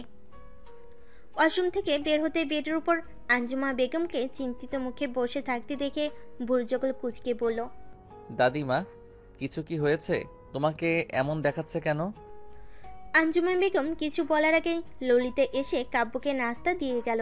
আঞ্জুমা বেগম বললেন, তুই আগে খেয়ে নে। কাব্য খানিকটা চিন্তিত হয়ে পড়ল। সমস্যা নেই দাদিমা, তুমি বলো কি হয়েছে। আঞ্জুমা বেগম বললেন, খেয়ে নাও। কাব্য বাধ্য হয়ে তাড়াতাড়ি নাস্তাটা করে নিল। নাস্তা শেষ করে বেডে এসে আঞ্জুমা বেগমের পাশে বসে শান্ত কণ্ঠে বলল, কি হয়েছে দাদিমা? আঞ্জুমা বেগম একটা দীর্ঘ নিঃশ্বাস ফেলে কিরণের সব ঘটনা বললেন, যা যা উনি জানতেন। কাব্য আঞ্জুমা বেগমের কথা শুনে চুপ হয়ে গেল। নীরবতা ভেঙে কাব্য আঞ্জুমা বেগমের হাত ধরে সান্ত্বনা দিয়ে নরম কণ্ঠে বলল, চিন্তা কর না দাদিমা, আমি দেখছি বিষয়টা। মেয়েটা বিকালে কি বলেছে তুমি জানো? নাও, ও তো এসে রুমের দরজা বন্ধ করেছে, আর তো খোলেই নি। মুখ দেখে তো মনে হলো না স্বাভাবিক কিছু হয়েছে। আচ্ছা, আমি দেখছি, তুমি চিন্তা না করে রুমে যাও। আঞ্জুমা বেগম কিছুটা নিশ্চিন্ত চিত্তে কাব্যের রুম ত্যাগ করল। কাব্য ভাবনে পড়ল। তখনই সুব্রতা অলস ভঙ্গিতে বই খাতা নিয়ে রুমে প্রবেশ করল। কাব্যের ভাবনে ছেদ ঘটল সুব্রতার কণ্ঠে। সুব্রতা চকলেটের দিকে তাকিয়ে পড়ল। চকলেটগুলো কার? কাব্য সুব্রতার দিকে তাকিয়ে পড়ল। সুব্রতা কপাল কুঁচকে বলল, কাকলির জন্য অফিস থেকে আসার সময় সব সময় নিয়ে আসি, আর এখন তো আরও একটা বাচ্চা আছে আমাদের বাসায়, তাই আজ তার জন্য নিয়ে এসেছি। আরেকটা ছোট বাচ্চা আবার কে? আপনার ছোট ভাই? কাব্য বেড থেকে উঠে এসে চকলেটগুলো নিয়ে সুব্রতার হাতে দিয়ে ওর মাথায় একটা গাঁটটা মেরে বলল, পাগলি মেয়ে, এটা তোমার জন্য আর কাকলির জন্য। যাও, ওকে দিয়ে এসো। সুব্রতা মুখ ভেঙচি কেটে চলে গেল কাকুলির রুমে। বকবক করতে করতে কাব্য ওর যাওয়ার দিকে তাকিয়ে মুচকি হাসল। রাতে সবাই খাবার টেবিলে বসে আছে, কিরণ বাদে। কাব্য কিছুটা চিন্তিত হয়ে পিছনে তাকাতেই কিরণকে দেখতে পেল। কিরণের মুখ অসম্ভব গম্ভীর হয়ে আছে, চোখ মুখ লাল হয়ে আছে, চুলগুলো এলোমেলো হয়ে আছে। কাব্য দীর্ঘ নিঃশ্বাস ফেলে খাওয়া শুরু করলো। আঞ্জুমা বেগম কিছু বলছেন না, চুপচাপ বসে আছেন। কিরণ চেয়ার টেনে বসতেই আশা বেগম ভুরু কুঁচকে বলল, কি হয়েছে তোর? বিকেলে বাইরে থেকে আসার পর থেকে তোকে এমন দেখাচ্ছি কেন? কিরণ খাওয়ার দিকে চোখ রেখে বলল, তেমন কিছু না, মাথা ব্যথা করছিল তাই একটু ঘুমিয়েছিলাম, হয়তো সেই জন্যই এমন দেখাচ্ছে। ঘুমালেই ঠিক হয়ে যাবে, চিন্তা করো না। আশা বেগমের মনটাও খুঁতখুত করতে লাগলো, কিন্তু তাও সে কথা বাড়ালো না। কিরণ চুপচাপ খাবার নাড়াচাড়া করে চলে গেল। আশা বেগমের সন্দেহ যেন আরো বেড়ে গেল। খাওয়া শেষ করে কাব্য কিরণের রুমে চলে গেল। কিরণ বসেছিল বেডের উপর। কাব্য কিরণের পাশে বসে পড়ল। মন খারাপ? কিরণ তাকালো কাব্যের দিকে। কাব্য হাসলো। কাব্য নরম কণ্ঠে বলল, কি হয়েছে বিকালে? কিরণ খানিকটা অবাক হলো। কাব্য আবারও হাসলো। কিরণের হাতে হাত রেখে বলল, আমি তোর বড় ভাই, আর চেহারার যে অবস্থা করে রেখেছিস, সব যে তখন খাবার টেবিলে মিথ্যা বলেছিস বোঝাই যাচ্ছে। অভিনয়টাও ঠিক মতো করতে পারিস না। হুট করে কিরণ কাব্যকে শক্ত করে আঁকড়ে ধরল। ছেলেটা রীতিমতো ফোঁপাতে লাগলো। কাব্য কিরণের মাথায় হাত রেখে বলল, আমি চিত্রলেখার সঙ্গে তোকে বিয়ে দিয়েই ছাড়বো। আর আমার এত হ্যান্ডসাম ভাই, তাকে কেন কোনো মেয়ে রিজেক্ট করবে? No, never. আমি তা কিছুতেই হতে দিব না। কিরণ কাব্যকে ছেড়ে বেডে উঠে বসে বলল, ও আমাকে রিজেক্ট করেনি দা ভাই, ও আমাকে ভালোবাসে। কাব্য কপাল কুঁচকে বলল, তাহলে সমস্যা কি? কিরণ একটা দীর্ঘশ্বাস ফেলে সব খুলে বলল। কাব্য সব শুনে খানিকটা সময় চুপ থেকে বলল, ও এই ব্যাপার, তাতেই তুই দেবদাস হয়ে বসে আছিস? তারে বেড়া, এখন শুরু তোর শাশুড়িকে মানানো, তারপর বাসার সবাইকে। চিল ব্রো, এত সিরিয়াসলি নিস না, আমি দেখছি সব। কিরণ কাব্যের দিকে তাকিয়ে বলল, দা ভাই তুই কি করবি? কাব্য বাঁকে হেসে বলল, আগে আগে দেখো হোতা হে ক্যা। এখন ঘুমা, কাল সকাল থেকে কাজ আছে অনেক। কিরণ গোল গোল চোখে তাকিয়ে পড়ল। কি কাজ? কাব্য কিরণের পিঠ চাপিয়ে পড়ল। আরে এত টেনশন নিচ্ছিস কেন? আমি আছি তো, সব দেখে নিব। এখন ঘুমাতো, আমিও গিয়ে ঘুমাই। বলে কাব্য কিরণের রুম ত্যাগ করলো। কিরণ শুধু ভ্যাবলার মতো তাকিয়ে রইল কাব্যের চলে যাওয়ার দিকে। কাব্য কি করবে এটা ভাবতে ভাবতেই কখন যে চোখটা লেগে এসেছে তা বুঝতে পারেনি সে। কাব্য কিরণের রুম থেকে বের হতেই আশা বেগমের মুখোমুখি হয়। খানিকটা থতমত খেয়ে যায় কাব্য। আশা বেগম কাব্যকে বললেন, তুই কিভাবে সমস্যার সমাধান করবি? আর তোর আপু এগুলো জানে? আম্মু, তুমি একটু বাবাকে ম্যানেজ দিবে? আশা বেগম কপাল কুঁচকে বলেন, চিনি না জানি না, এমন করে কেমনে কি? কাব্য আশা বেগমের হাত ধরে বলল, আমি খোঁজ খবর নিচ্ছি। মেয়েটা যদি ভালো হয় তাহলে তো তোমার সমস্যা নেই, তাই না? আশা বেগম ফুস করে একটা নিঃশ্বাস ছেড়ে বললেন। দেখ কি করিস। বলে উনি ওনার রুমে চলে গেলেন। কাব্য দীর্ঘ নিঃশ্বাস ফেলে নিজের রুমে গিয়ে দেখল সুব্রতা বেডের উপর গালে হাত দিয়ে বসে থেকে কি যেন ভাবছে। সুব্রতার ভাবনায় ছেদ ঘটিয়ে কাব্য বলে উঠল, কি এত ভাবছো? সুব্রতা ভাবুক দৃষ্টিতে কাব্যের দিকে তাকিয়ে বলল, কথা হচ্ছে কি, আমি কলেজে গিয়ে কি করব? কাব্য ভুরু কুঁচ গেল। সুব্রতা আবারও বলল, পোলাপাইন সামলানোর জন্য তো এসএসসি পাশ করছি, আর পড়াশোনা করে কি করব বলেন তো? কাব্য একটা দীর্ঘশ্বাস ফেলে রুমের লাইট বন্ধ করে বলল, এগুলো এখন ভেবে লাভ নেই। তুমি আম্মুর পাল্লায় পড়েছ। তা আজ কি পড়া পারোনি নাকি? সুব্রতা ঠোঁট উল্টিয়ে বলল, জানেন না, পড়া না পারলে শাশুড়ি কান ধরিয়ে দাঁড় করিয়ে রাখে। কি এক মহাবিপদ বলেন তো? কাব্য চোখ থেকে চিকন ফ্রেমের চশমাটা বেড সাইড টেবিলে রেখে বলল, এখন ঘুমাও। তাছাড়া আবার সকালে উঠতে না পারলে আম্মু খেপে যাবে। সুব্রতা কাব্যের দিকে তাকিয়ে বসে বলল, কাল তো শুক্রবার, কালকেও ছুটি নাই। কাব্য বালিশে মাথা রেখে বলল, কাল আম্মু সকালে ব্যাচ পড়ায়, তো সাথে তোমাদেরও বসাবে। সুব্রতা কপাল চাপড়াতে লাগলো। কাব্য হাসলো আর বলল, এখন ঘুমাও, রাত হচ্ছে অনেক, পরে ঘুম না হলে খারাপ লাগবে। সুব্রতা ধপ করে অপর পাশে শুয়ে পড়ল। কাকুলি দরজায় টোকা দিতেই ধরফড়িয়ে উঠল সুব্রতা। কাকুলি সুব্রতাকে আসতে বলে চলে গেল। পাশে তাকিয়ে দেখলো কাব্য খালি গায়ে শুয়ে আছে। দেখে চোখ কপালে উঠল সুব্রতার। এই ছেলে তো রাতে টি শার্ট পরে শুয়েছিল। সুব্রতার মাথায় হুট করে শয়তান নাড়া দিল। সে একটা শয়তানি হাসি দিয়ে পাশের গ্লাসটা তুলে নিয়ে পানি ছিটাতে লাগলো কাব্যের গায়ে। কাব্য হুড়মুড়িয়ে উঠল। কি হয়েছে ব্যাপারটা বুঝতে বেগ পেতে হলো তার। বুঝতে পেরে সুব্রতার দিকে তাকাতেই সুব্রতা ভোঁদর দিল ওয়াশরুমের দিকে। কাব্য সুব্রতা বলে চিলিয়ে উঠল। সুব্রতা ওয়াশরুমে ঢুকে দরজা লাগিয়ে দরজার সঙ্গে পিঠ লাগিয়ে হাসতে লাগলো। খানিকক্ষণ পর সুব্রতা ফ্রেশ হয়ে দরজা খুলে টুকি দিল। না, কাব্য নেই, বাইরে গেছে হয়তো। সুব্রতা স্বস্তির নিঃশ্বাস ছেড়ে বের হতে নেবে তখনই এক গ্লাস পানি আসতে পড়ল সুব্রতার মুখে। সুব্রতা একদম হতভম্ব হয়ে গেল। কাব্য বাঁকে হেসে পড়ল, আমার সঙ্গে পাঙ্গা লাগতে এসেছো, আমি কি তোমায় ছেড়ে দিব? হুট করে সুব্রতা ঠোঁট উল্টিয়ে ভ্যা ভ্যা করে কান্না করতে লাগলো। কাব্য থতমত খেয়ে পড়ল। কি হয়েছে, কান্না করছো কেন? সুব্রতা নাক টেনে বলল, এখন আপনার জন্য আমাকে আবার শাশুড়ির থেকে বকা খেতে হবে। কাব্য অবাক হয়ে বলল। আম্মু আবার বকবে কেন? সুব্রতা এবার খেপে গিয়ে বলল, বোঝেন না মিয়া, এখন পানি দিয়ে ভিজে যাওয়ার পর চেঞ্জ করতে হবে না। কি করলেন আপনি এটা? কাব্য বাঁকে এসে সুব্রতার নাক টেনে বলল, তা এই কথা কি আমার গায়ে পানি দেওয়ার সময় মনে ছিল না? সুব্রতা মুখ ভেঙচি কাটলো। সুব্রতা গিয়ে ড্রেস চেঞ্জ করে রুম থেকে বেরিয়ে গেল। কাব্য ফ্রেশ হয়ে ল্যাপটপ নিয়ে বসলো। সুব্রতা হাই তুলছে আর বই নিয়ে বসে আছে। আশা বেগম তাকাচ্ছে ওর দিকে। সেই দিকে সুব্রতার কোনো হুঁশ নেই। কাকুলি বিষয়টি খেয়াল করে সুব্রতাকে টোকালেও তার কোনো হুঁশ নেই। আশা বেগম কিছুক্ষণ পর ধমকে উঠলেন। সুব্রতা চমকে দাঁড়িয়ে পড়ল। সুব্রতা মাথা নিচু করে বসে পড়ল আবার। তার যে ম্যাথ ভালো লাগে না, এটা কেন কেউ বোঝে না। কিরণ বসে আছে চিত্রলেখার মা সাফিনা বেগমের সামনে। কাব্যের কথা সে এখানে এসেছে ওনাকে মানাতে। উনি যদি এরপরও রাজি না হয় তাহলে অন্য প্ল্যান করবে কাব্য। কিরণের বুক ধুকপুক ধুকপুক করছে, হাত দুটো কসলাচ্ছে সে। সাফিনা বেগম গম্ভীর কণ্ঠে বলেন, তুমি কিরণ চৌধুরী? কিরণ কানিকটা কাপা কণ্ঠে বলল, আন্টি, আমি কিরণ। সাফিনা বেগম চশমাটা ঠিক করে বলল, ভালোবাসো চিত্রলেখাকে? কিরণ যেন ক্রমে অস্থির হয়ে উঠেছে। এতটা অস্থির কোনোদিন লাগেনি তার। সাফিনা বেগম তীক্ষ্ণ দৃষ্টিতে কিরণের দিকে তাকিয়ে বলল, ভালো প্রেমিক কখনোই ভালো স্বামী হতে পারে না। কিরণ পরপর কয়েকটি নিঃশ্বাস ছেড়ে পড়ল, আমি বলবো না যে চিত্রলেখাকে ছাড়া আমি বাঁচব না, কারণ এটা কখনোই সত্যি না। তবে ওকে ছাড়া আমার আত্মা মরে যাবে। ও আমার হৃদয় কম্পন, যাকে ছাড়া আমি একটু সময়ও চলবো না।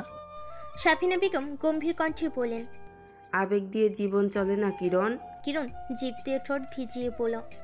আন্টি আমি জানি আপনি যদি মনে করেন আমার বাবা অনেক বড় বিজনেসম্যান আছে বলেই আমি যা ইচ্ছা তাই করতে পারি, তাহলে আপনি ভুল ভাবছেন। আমি আর আমার বাবার পয়সায় বসে খাবো না। এই বছর আমার পড়াশোনা শেষ হয়ে যাবে, আমি চাকরি করে নিজের টাকা দিয়েই চিত্রলেখার দায়িত্ব নেব। সাফিনা বেগম তাচ্ছিলের হাসিতেই বললেন। যত সহজে কথাগুলো বলছো করা কি এতই সহজ? কিরণ সামনে থাকা পানির গ্লাস থেকে পানি খেয়ে বলল। আমি জানি বাস্তবতা এতটাই সহজ না, কিন্তু চিত্রলেখার জন্য আমাকে করতেই হবে। তোমার থেকে আমি ভালো ছেলে পাবো চিত্রলেখার জন্য, সেখানে আমি কোন দিক দিয়ে তোমাকে বেছে নিব? কিরণের কথাগুলো আটকে আসছে। নিজেকে যত সম্ভব স্বাভাবিক রেখে কিরণ বলল। ভালো ছেলে হয় চিত্রলেখার জন্য আপনি অনেক পাবেন, কিন্তু আমার মতো ভালো ওকে কেউ রাখতে পারবে না। আর কথা হচ্ছে, আমি যদি এতটাই খারাপ হতাম তাহলে আপনার পারমিশন নিতে আসতাম না, চিত্রলেখাকে পালিয়ে নিয়ে গিয়ে বিয়ে করতে পারতাম। আপনি কিছুই করতে পারতেন না, কিন্তু আমি তা করব না, কারণ আপনি আপনার মেয়েকে খুব কষ্ট করে অনেক বড় করে তুলেছেন। আপনার অনুমতি ছাড়া আমরা ভালো থাকবো না। সাফিনা বেগম একটা দীর্ঘশ্বাস ফেলে বললেন। তোমার পরিবারের সবাই জানে চিত্রলেখার কথা? কিরণ হাতের রুমাল দিয়ে কপালে জমে থাকা সূক্ষ্ম ঘামের বিন্দুগুলো আলতো হাতে মুছতে মুছতে বলল। এখনও সবাই জানে না, তবে আমার ফ্যামিলি আমাকে বিশ্বাস করে। ওনারা জানে আমি ভুল কাউকে ভালোবাসবো না। সাফিনা বেগম সোফা থেকে উঠতে উঠতে বলেন। তোমার বাবার নাম্বার দিও, ওনার সঙ্গে আমার কথা আছে। কিরণ ভুরু কুচকে বলল। বাবার সঙ্গে কি কথা বলবেন? আপনি কি রাজি চিত্রলেখাকে আমার হাতে তুলে দিতে? সাফিনা বেগম পিছনে ঘুরে কিরণের দিকে তাকিয়ে বললেন। আমি তো একবারও রাজি হওয়ার কথা বলিনি, যা বলছি তাই করো। কিরণের মুখ চুপসে গেল। আনিসুল চৌধুরীর নাম্বার দিয়ে টলমলে চোখে বেরিয়ে এলো চিত্রলেখার বাসা থেকে কিরণ। বাইরে গাড়িতে বসে অপেক্ষা করছিল কাব্য, ফোনে গেমস খেলছিল আর কিরণের অপেক্ষায় বসেছিল। কিরণ গেটের বাইরে আসতে একটা মেয়ে আশ্রে পড়ল কিরণের বুকে। কাব্য চোখ ছোট ছোট করে তাকালো সেই দিকে। গাড়িতে বসে মেয়েটাকে দেখতে পেল না সে, তবে তার বুঝতে বাকি রইল না এটাই চিত্রলেখা। চিত্রলেখা আষ্টে পিষ্টে জড়িয়ে ধরল কিরণকে, যেন ছেড়ে দিলেই কিরণ হারিয়ে যাবে চিরজীবনের জন্য। পালে সে কিরণের বুকের ভিতর ঢুকে যেত। কিরণ বস্তু নেয় দাঁড়িয়ে আছে। চিত্রলেখা ফুপিয়ে ফুপিয়ে কান্না করতে করতে বলল। তুমি এমন করছো কেন কিরণ? কাল রাতে আমি তোমাকে কতবার কল করেছি, তুমি জানো? ও আমার সব কথা না শুনেই তুমি বিকেলে চলে গেলে। তুমি কি একবারও আমার কথা ভাবলে না আমার কি অবস্থা হয়েছিল? কিরণ চুপচাপ আগের মতো দাঁড়িয়ে রইল। খানিকক্ষণ পর কাব্যের গলা শুনে চিত্রলেখা কিরণকে ছেড়ে ওর পাশে দাঁড়ালো। কিরণ অসহায় দৃষ্টিতে তাকালো কাব্যের দিকে। কিরণ কিছু বলতে নেবে তার আগে কাব্য ওকে থামিয়ে দিয়ে বলল। এখন চলো এখান থেকে, কফি খেতে খেতে কথা হবে, চলো। কিরণ তাকালো চিত্রলেখার দিকে, চোখ মুখ মেয়েটার লাল হয়ে ফুলে আছে, চুলগুলো এলোমেলো হয়ে লেপ্টে আছে কপালের সাথে। কাব্য বলল। আরে চলো, দুইজনকেই তো যেতে বলছি। কাব্য ওদের নিয়ে গাড়িতে তুলে গাড়ি চালাতে লাগলো। উপর থেকে সবকিছু তীক্ষ্ণ চোখে দেখলেন সাফিনা বেগম। চিত্রলেখা তার কথা শুনল না। সে তো চিত্রলেখাকে না করেছিল কিরণের সঙ্গে না মিশতে। তারপর চিত্রলেখা সাফিনা বেগম চলে গেলেন বারান্দা ছেড়ে। সুব্রতা রুম গোছাচ্ছিল, কাপড়ের কাপড়গুলো গোছাচ্ছিল সে। কাব্যের কাপড়ের ভাঁজ থেকে হুট করে একটা ছবি মেঝেতে পড়ে যায়। সুব্রতা ভুরু কুচকে ছবিটা তুলতেই দেখতে পেল একটা মেয়ের ছবি। ফর্সা মেয়েটির চোখগুলো টানা টানা, ঠোঁটের নিচে ছোট্ট একটা তিল, গালে টোলও দেখা যাচ্ছে। এক কথায় অসম্ভব সুন্দরী মেয়ের ছবি এটা। হুট করেই মন খারাপ হয়ে গেল সুব্রতার। মেয়েটাকে এটাই ঘুরপাক খেতে থাকলো সুব্রতার মনে। সে কিছুতেই মেনে নিতে পারছে না এটা। ছবিটা আবারও আগের জায়গায় রেখে আয়নার সামনে গিয়ে দাঁড়ালো। ছবিতে থাকা মেয়েটার মতো ফর্সা গায়ের রং নেই তার, না আছে গালে টোল, না আছে ঠোঁটের নিচে তিল, তবে উজ্জ্বল শ্যামবর্ণের মায়াবতী সে। তার চোখের মায় আবদ্ধ হলে সেই মায়া ত্যাগ করা খুবই কঠিন। তবুও মন খারাপ হলো তার। মুখ ফুলিয়ে রুম ত্যাগ করলো সে ছাদের দিকে যাওয়ার জন্য রওনা হলো। দীপায় ছাদের কার্নিশ ঘেঁষে দাঁড়ালো সে। কালো রেশমি চুলগুলো বিকেলে মৃদু বাতাসে উঠতে লাগলো। বিকেলের বিষণ্ণতা যেন সুব্রতার মন খারাপ আরও এক ধাপ বাড়িয়ে দিল। কিছুদিনের মধ্যেই বড় আপন আপন লেগেছে তার কাব্যকে। কাব্যের কাছে অনু মেয়ের ছবি যত্নে তোলা ভাবতেই খারাপ লাগছে তার। মেয়েটাকে আজ বড় একা লাগছে তার। মন খারাপগুলো যেন একসঙ্গে গলা পাকিয়ে যুদ্ধ করছে। কাঁধে কারোর আলতো হাতের স্পর্শে আটকে ওঠে সুব্রতা। নিজেকে স্বাভাবিক করে পাশে তাকাতে দেখলো আঞ্জুমা বেগম দাঁড়িয়ে আছেন। সুব্রতা নিজের ঠোঁটে হাসি এনে বলল, দাদিমা, তুমি আবার কষ্ট করে আসতে গেলে কেন? আমাকে ডাকতে, আমি চলে যেতাম। আঞ্জুমা বেগম মুচকি হেসে বলেন, মন খারাপ? হুট করে সুব্রতার মুখ চুপসে গেল। আঞ্জুমা বেগম আবার মুচকি হাসেন।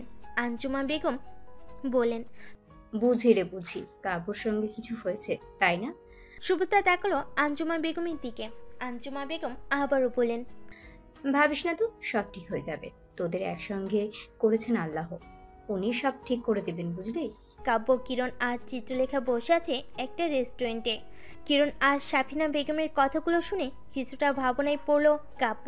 কাব্য ভাবুক কণ্ঠে বলল, ওনার মুখের ভাব দেখে কি বুঝলি? কিরণ বলল, ওনার মনের ভাব ওপর থেকে বোঝা সম্ভব না। কাব্য ভেবে বলল, টেনশন নিস না, কাল রাতে আম্মুর সঙ্গে কথা হয়েছে। আম্মু বাবাকে সব বোঝাবে। আর দেখি উনি বাবাকে কি বলেন। আমাকে চেষ্টা করতে হবে, ভেঙে পড়লে চলবে না একদম। কাব্য চিত্রলেখাকে উদ্দেশ্য করে বলল, তোমার মা কি জিনিস বলো তো? আমার ভাইটারে ঘোরাচ্ছে খালি। চিত্রলেখা মাথা নিচু করে মিনমিনিয়ে কণ্ঠে বলল, আসলে উনি নিজেও তো খুব বাজেভাবে ঠকেছে, তো তাই আমাকে নিয়ে ভয় পাই। বাবা নামক মানুষটা তো, কিরণও যদি আমাকে অর্ধেক রাস্তা ছেড়ে চলে যায়, এই ভয় করেন। কাব্য চশমাটা খুলে টেবিলে রেখে মুখে 2 হাত রেখে কিছু সময় বসে রইল। আবারও চশমা তুলে চোখে দিয়ে বলল, আচ্ছা দেখা যাক কি হয়। উনি তো বাবার সঙ্গে কথা বলতে চেয়েছেন, আমি দেখছি বাবাকে বলে। আর তোমরা থাকো, আমি যাই। কিরণ এতক্ষণ মাথা নিচু করেছিল, এবার সে মাথা তুলে বলল, কিন্তু দা ভাই। কিরণের কথা থামিয়ে দিয়ে কাব্য বলল, এখন কোনো কিন্তু না, দুইজন একটু কথাবার্তা বলো, আমি যাই। বলে কাব্য চলে গেল সেখান থেকে। কাব্য চলে যেতে চিত্রলেখা কিরণের হাতে হাত রাখলো। কিরণ তাকলো চিত্রলেখার চোখের দিকে। চিত্রলেখা নরম কণ্ঠে বলল, ছেড়ে যেও না তো আমায়। আমার পাশে থেকে গিয়ে প্রমাণ করে দিতে পারবে না যে সবাই এক না? কিরণ অপর হাত দিয়ে চিত্রলেখার হাত শক্ত করে ধরে বলল, মৃত্যু ছাড়া তোমার থেকে কেউ আমাকে আলাদা করতে পারবে না। আমি তোমার পাগল প্রেমিক চিত্রলেখা, যার একটু সুখ চাই তোমার মাঝে, তোমার সঙ্গে থাকতে চাই সব সময়। চিত্রলেখা কিরণের কাঁধে মাথা রেখে চোখ বন্ধ করে রইল। সুব্রতা আঞ্জুমা বেগমের সঙ্গে অনেকটা সময় গল্প করলো। মনটা একটু ভালো হলো ওর। কাকুলি ছাদে এসে অনেক আগে ওদের আড্ডায় যোগ দিয়েছিল। সন্ধ্যা লেগে আসতেই ওরা 3 জন মিলে ছাদ থেকে নেমে গেল। সুব্রতা মাগরিবের নামাজ পড়ে বারান্দায় গিয়ে দাঁড়ালো। ব্যস্ততম রাস্তাটা বিরক্ত লাগছে সুব্রতার। সুব্রতা দোলনায় বসে চোখ বুজে রইল। হুট করে কাঁধে কারোর হাত পড়তেই চোখ খুলো সুব্রতা। সামনে কাব্যকে দেখে চুপ করে রইল সুব্রতা। কাব্য কপাল কুঁচকে বলল, কি হলো তোমার আবার? সুব্রতা ধীর কণ্ঠে বলল, কিছু না। কি হবে আমার আবার? কাব্য ধপ করে দোলনায় সুব্রতার পাশ ঘেঁষে বসে পড়ল। সুব্রতা খানিকটা দূরে সরে বসলো। কাব্য সেই দিকে পাত্তা না দিয়ে চিন্তিত কণ্ঠে বলল, জানো তো তুমি ঠিকই ধরেছিলে, কিরণ ছ্যাঁকা খাওয়া ফিলিংস নিয়ে গান গাচ্ছিল। সুব্রতা কিছু বলল না, চুপ করে রইল। কাব্য আবারও বলল, তবে ঠিক তা নয়, আমি তো ওদের মিলিয়েই ছাড়বো। সুব্রতা এখনো চুপ করে মাথা নিচু করে মেঝের দিকে তাকিয়ে আছে। কাব্য এবার ভুরু কুচকে তাকালো সুব্রতার দিকে। কাব্য সুব্রতার 2 কাঁধে হাত রেখে কাব্যের মুখোমুখি করে বসালো। 2 হাতে সুব্রতার মুখটা আবদ্ধ করে বলল, কি হয়েছে বলো? মনে মনে মন গলা খেয়ে থাকলে আমি কি করে বুঝবো বলো তো? সুব্রতা এখনো চুপ করে আছে। এতে কাব্যের কপাল আরো কুচকে এলো। কেমন হয়েছে যে সুব্রতা এমন করছে? কাব্য আবারও বলে উঠল, শরীর খারাপ লাগছে। তাও কোনো প্রত্যুত্তর নেই সুব্রতার। কাব্য বলল, তোমার বাবার কথা মনে পড়ছে। সুব্রতা এখনো চুপ করে আছে। কাব্য এবার উঠে যেতে যেতে বলল, আচ্ছা, আমি কাকলিকে ডেকে দিচ্ছি, ওর সঙ্গে কথা বলো, ভালো লাগবে। আপনি বাধ্য হয়ে আমার সঙ্গে আছেন তাই না? কাব্য বারান্দা ছেড়ে চলে যেতে নিলেই সুব্রতা থমথমে কণ্ঠে বলল, এখন কেন মনে হলো তোমার? কাব্যের কপাল কুঁচকে এলো। প্রশ্নবিদ্ধ কণ্ঠে সুব্রতাকে বলল। সুব্রতা উঠে চলে যেতে নিলেই কাব্য ওর হাত টেনে একদম ওর কাছে নিয়ে আসলো। সুব্রতা কাব্যের থেকে নিজেকে ছাড়ানোর চেষ্টা করতে করতে বলল, ছাড়ো না আমাকে, আমি কাকুলির কাছে যাব। কাব্য আরো শক্ত করে সুব্রতাকে আঁকড়ে ধরে বলল, এত কাকলি কাকলি করো কেন বলো তো? এমন মনে হয় যে ও তোমার জামাই আর আমি তোমার ভাসুর লাগি। সুব্রতা এবার কান্না করে দিয়ে বলল, ছাড়ুন, আমার লাগছে। ওই মেয়ের হাত ধরুন গিয়ে। কাব্য অবাক হয়ে বলল, কান্না করছো কেন? ওই মেয়ে আবার কোন মেয়ে? সুব্রতার কান্নার বেগ যেন বেড়ে গেল। হুট করে সে কাব্যকে জড়িয়ে ধরল। কাব্য যেন পাথরের ন্যায় হয়ে গেল। সে কি করবে কি বলবে কিছুই বুঝতে পারল না। সুব্রতা ফোপাতে ফোপাতে বলল, আপনি ওই মেয়েটাকে খুব ভালোবাসেন তাই না? কাব্য সুব্রতার দুই কাঁধে হাত রেখে সুব্রতার মুখটা নিজের মুখোমুখি করে বলল, কোন মেয়ে কিসের মেয়ে সুব্রতা, ক্লিয়ার করে বলো। সত্যি বলছি আমি কিছুই বুঝতে পারছি না। সুব্রতা বারান্দা থেকে নিচের রুমে চলে এলো। কাব্য ওর পিছু পিছু চলে আসলো রুমে। সুব্রতা কাবার থেকে ছবিটা বের করে কাব্যের হাতে দিল। কাব্য থমকে গেল ছবিটা দেখে। ঠোঁটে একটা তাচ্ছিলের হাসি ফুটিয়ে বলল, সব তো শেষ করে দিয়েছিলাম, এটা আবার রয়ে গেল কিভাবে? বলে ছবিটা ছিঁড়ে কুটি কুটি করে জানালা দিয়ে ফেলে দিল। ধপ করে বেডে বসে পড়ল কাব্য। সুব্রতাও ওর পাশে বসলো। সুব্রতা বলল, ছবিটা ছিঁড়ে ফেললেন কেন? কাব্য হাসলো। সুব্রতার দিকে তাকিয়ে বলল, আমি কাপুরুষ না যে বিয়ের পর পরকিয়া করব, এটা মনে রাখো। বলেই কাব্য রুম ছেড়ে চলে গেল। সুব্রতা কাব্যের যাওয়ার দিকে অপলক দৃষ্টিতে তাকিয়ে রইল। সুব্রতার মনে কত শত প্রশ্ন ঘুরপাক খেতে লাগলো। কাকুলি বসে পড়ছিল, কিন্তু কিছুতেই পড়াতে মন বসাতে পারছে না সে। বিরক্তিতে চোখ মুখ কুঁচকে বই বন্ধ করে চেয়ারে হেলান দিয়ে চোখ বন্ধ করে রইল। আশা বেগম রুমে এসে কাকুলিকে চোখ বন্ধ করে থাকতে দেখে বলেন, এখন যেহেতু পড়তে ভালো লাগছে না, তাহলে পড়তে হবে না, রেখে দিয়ে যা, অন্য কিছু কর। কাকুলি মায়ের দিকে তাকিয়ে মুচকি হাসলো। রুম থেকে বেরিয়ে কাব্যের রুমের দিকে যেতে নিলেই দেখলো কাব্য রুম থেকে বের হচ্ছে। কাকুলি বলল, দা ভাই, তুই কখন আসলি? আর ভাইয়া কোথায়? দুইজন না একসঙ্গে গেলি? কাব্য গম্ভীর কণ্ঠে বলল, একটু আগে এসেছি, কিরণের কাজ আছে তাই আসেনি। কাকুলি ও আচ্ছা বলে চলে যেতে নিলেই কাব্য বলল, সুব্রতার মাথায় ভূত চাপছে, ওরে বেশি ঘাটাস না। কাকুলি ভুরু কুচকে বলল, ওর আবার কি হলো? কাব্য ফুস করে একটা নিঃশ্বাস ছেড়ে বলল, তেমন কিছু না, যা গিয়ে কথা বল। কাকুলি চোখ ছোট ছোট করে বলল, তুই আবার কোথায় যাচ্ছিস? কোথাও না, একটু ছাদে যাচ্ছি। কাকুলি ও বলে সুব্রতার কাছে গেল। সুব্রতা বেডে বসে গালে হাত দিয়ে বসেছিল। কাকুলি হাউ করে উঠতেই চমকে ওঠে সুব্রতা।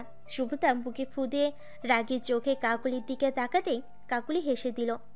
রেস্টুরেন্ট থেকে বের হয়ে কিরণ আর চিত্রলেখা গিয়ে বসলো সেই ঝিলের ধারে। ঝিলের স্বচ্ছ পানিতে পা ভিজিয়ে হাতে হাত রেখে বসে রইল দুইজন। খানিকক্ষণ অতিবাহিত হওয়ার পর কিরণ বলল, চলো এবার তোমাকে রেখে আসি।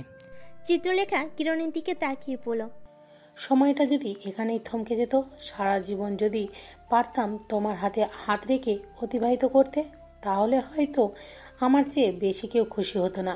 কিরণ শক্ত করে চিত্রলেখাকে জড়িয়ে ধরল আর বলল, এখন যেতে হবে, না হয় তোমার হিটলার মা আবার খেপে যাবে। চিত্রলেখা রাগী চোখ নিয়ে কিরণের দিকে তাকালো। কিরণ বলল, আচ্ছা বাবা, ভুল হয়েছে আমার, আমি আর কিছু বলবো না ওনাকে নিয়ে, হয়েছে, এবার চলো। চিত্রলেখা হেসে দিয়ে বলল, বাইক তো নিয়ে এসেছো। কিরণ ভাবলেশীনভাবে বলল, তো? চিত্রলেখা চোখ ছোট ছোট করে বলল, এখন যাবে কিসে করে? কিরণ শয়তানি হেসে বলল, প্লেনে যাব। চিত্রলেখা কোমরে হাত রেখে রাগী কণ্ঠে বলল, আমি ভালোভাবেই জিজ্ঞাসা করলাম, আর তুই মজা করো আমার সাথে? কিরণ একটা রিক্সা ডেকে বলল, আজ নয় একসঙ্গে রিস্কায় উঠে কিছু সময় কাটাই। চিত্রলেখা রিক্সায় উঠে বসলো। কিরণও উঠে পড়ল। রিক্সায় হুড খোলায় রাখলো কিরণ। মৃদু বাতাসে চিত্রলেখার অবাধ্য চুলগুলো উঠছে। সাদা রঙের জামাটা চিত্রলেখাকে যেন আরও বেশি আকর্ষণীয় করে তুলেছে। কিরণ মুগ্ধ দৃষ্টিতে তাকিয়ে আছে চিত্রলেখার মেকআপ ছাড়া স্নিগ্ধ চেহারার দিকে। কেটে গেছে 10টা দিন। আজ কিরণ আর চিত্রলেখার গায়ে হলুদ। আনিসুল চৌধুরী চিত্রলেখার মায়ের সঙ্গে কথা বলে সব ঠিকঠাক করে নিয়েছেন। কাব্য আর সুব্রতা মার্কেটে এসেছে কিছু কেনাকাটা করতে। কেনাকাটার মাঝে কাব্য কিছুটা দূরে গিয়ে একটা লোককে জড়িয়ে ধরল। সুব্রতা ভুরু কুচকে সেই দিকে তাকালো। দুজন যখন তার দিকে ফিরে একসঙ্গে আসতে লাগলো তখনই সুব্রতা চমকে উঠল। তীব্র এখানে কি করছে, তাও আবার কাব্যের সঙ্গে? সুব্রতা অবাকের চরম পর্যায়ে গিয়ে অবাক হয়ে আছে। তীব্রের চোখ সুব্রতার দিকে পড়তে সে থমকে গেল। এতদিন তো কম খুঁজেনি সুব্রতাকে। কাব্য পরিচয় করিয়ে দিতেই তীব্র থমকে গেল। হুট করে সুব্রতা চটে গেল। তীব্রের কলা ধরে বলতে লাগলো, তুই আমার বাবাকে কেন খুন করলি? একবারও বিবেককে কাজ করলো না তোর? তুই কি আমাকে বাঁচতে দিবি না? কাব্য এবার অবাক হয়ে সুব্রতাকে চালাতে ব্যস্ত হয়ে পড়ল। কাব্য, সুব্রতা আর তীব্র বসে আছে একটা রেস্টুরেন্টে। তীব্র মাথা নিচু করে আছে। কাব্য চোখ ছোট ছোট করে বলল, তুই কি? তীব্র কাব্যকে থামিয়ে বলল, আমি কিছু করিনি। আসলেই তোর কপাল ভালো আর আমার কপাল খারাপ। তুই সুব্রতাকে নিজের করে পেয়েছিস। সে যাই হোক, সুব্রতাকে ভালো রাখিস। বলে উঠে চলে গেল তীব্র। কাব্য আর সুব্রতাকে কিছু বলার সুযোগ দিল না তীব্র। রেস্টুরেন্ট থেকে তীব্র বের হয়ে আর্তনাদ ভেসে এলো। কাব্য আর সুব্রতা চমকে সেদিকে তাকাতেই থমকে গেল। হুট করে মানুষের ভিড় লেগে গেল। কাব্য আর সুব্রতা সেই জায়গায় যেতেই তীব্রের রক্তাক্ত দেহ দেখতে পেল। তীব্র ঠোঁটে মুচকি হাসি ফুটিয়ে হাত বাড়িয়ে দিল কাব্য আর সুব্রতার দিকে। কাব্য দৌড়ে গেল তীব্রের কাছে। তীব্রের হাত ধরতে তীব্র আধো আধো কণ্ঠে বলল, দেখে রাখিস সুব্রতাকে, কষ্ট পেতে দিস না একদম। কাব্যের কোলেই শেষ নিঃশ্বাস ত্যাগ করল তীব্র। কেটে গেছে 3টা বছর। সুব্রতা, কাব্য, কিরণ আর চিত্রলেখা ঘুরতে এসেছে। ওরা বসে আছে সমুদ্রের ধারে। কিরণের কাঁধে মাথা রেখে বসে আছে চিত্রলেখা। চিত্রলেখা নরম কণ্ঠে বলল, ভালোবাসি প্রিয়। কিরণ মুচকি এসে চিত্রলেখাকে শক্ত করে ধরে বলল, লজ্জা পেলে তোমাকে আরও বেশি সুন্দর লাগে লেখা। সুব্রতা এতক্ষণ হা হয়ে কিরণ আর চিত্রলেখার দিকে তাকিয়েছিল। কাব্য সেটা খেয়াল করে সুব্রতার মাথায় একটা গাঁটটা মেরে পড়ল। ওই কি করছো? ওদের দিকে হা করে তাকিয়ে না থেকে সমুদ্র উপভোগ করো। আর মানুষই বা কি বলবে বলো তো? সুব্রতা মুখ ফুলে বসে রইল। কাব্য বাঁকা হাসলো। সুব্রতার হাত ধরে ওকে দাঁড় করিয়ে দুজন মিলে পানির কাছে চলে গেল। সমুদ্রের নোনা পানি দুজনেরই পা ছুঁয়ে যাচ্ছে। সুব্রতার মুখে এক মুচকি হাসি ফুটে উঠল। সুব্রতা একবার তাকালো কাব্যের শক্ত করে ধরে থাকা হাতের দিকে। সুব্রতা দাঁত দিয়ে ঠোঁট চেপে ধরে হাসলো। কাব্য নিচু হয়ে সুব্রতার কানে কানে বলল, এরকম করে হাসতে নেই পিচ্ছি, মনে লাগে যে। কাব্যের কথাই চোখ বড় বড় হয়ে গেল সুব্রতার। সুব্রতার এমন করে তাকানো দেখে হো হো করে হেসে দিল কাব্য। কাব্যের হাসিতে মুখ ভেঙচি কাটল সুব্রতা। সুব্রতা আইসক্রিম দেখে কাব্যের হাত ঝাঁকুনি দিয়ে বলল, আইসক্রিম কিনে দেন না প্লিজ প্লিজ। কাব্য কপাল কুঁচকে বলল, আমি যদি তোমাকে আইসক্রিম কিনে দেই তাহলে তুমি আমাকে কি দিবে? সুব্রতার মুখ ছোট হয়ে গেল। সুব্রতা কাচুমাচু কণ্ঠে বলল, আমি আবার কি দিব আপনাকে? সুব্রতাকে কাচুমাচু করতে দেখে হেসে দিল কাব্য। হাসতে হাসতে কাব্য বলল, আরে পাগলি, আমি তো মজা করছিলাম। আসো আইসক্রিম কিনে নিয়ে আসি। সুব্রতা খুশি হয়ে গেল। আইসক্রিম কিনতে গিয়ে চোখ আটকে গেল সুব্রতার। ছবির মেয়েটা একটা অন্য ছেলের সঙ্গে দেখে কাব্যের দিকে তাকালো। কাব্য আইসক্রিম কিনছে। সুব্রতা জানে এখন মেয়েটাকে দেখলে কাব্য আবার অস্বাভাবিক হয়ে পড়বে। সুব্রতা ঘটনাটাকে ধামাচাপা দিয়ে কাব্যের হাত ধরে আইসক্রিম নিল অপর হাতে। কাব্য 5টা আইসক্রিম কিনেছে। 2টো আইসক্রিম সুব্রতার হাতে দিতেই সুব্রতা খুশিতে টুক করে একটা চুমু বসিয়ে দিল কাব্যের গালে। কাব্য হাসলো। সুব্রতা ঘটনা বুঝতে পেরে লজ্জা মেশানো হাসি হাসলো। সুব্রতা গালে হাত দিয়ে বসে আছে হোটেলের রুমের বেডে।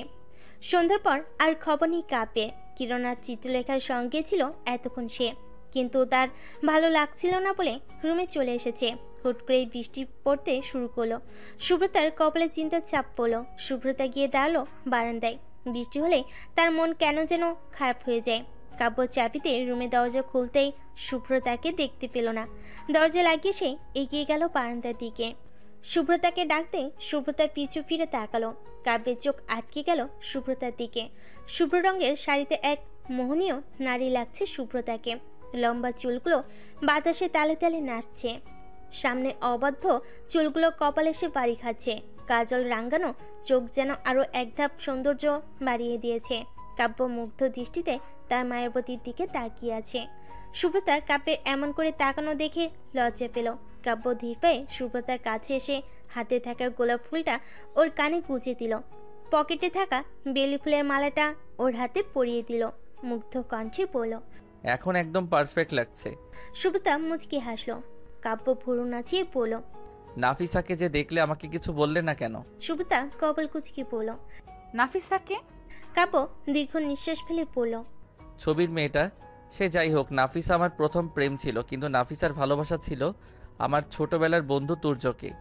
আমরা 3 জন একসঙ্গে ভার্সিটিতে পড়েছি, 2 জনই আমার খুব কাছের মানুষ ছিল। আমার ভালোবাসা ছিল একতরফা, আর ওরা 2 জন 2 জনকে ভালোবাসতো, তাই আমি ওদের জীবন থেকে সরে এসেছি। সুব্রতা ভুরু কুচকে বলল, হঠাৎ আমাকে এগুলো বলছেন যে? কাব্য মুচকি হেসে বলল, তুমি আমার বর্তমান ও ভবিষ্যৎ, তোমাকে তো বলতেই হতো আমার অতীত। সুব্রতা হাসলো।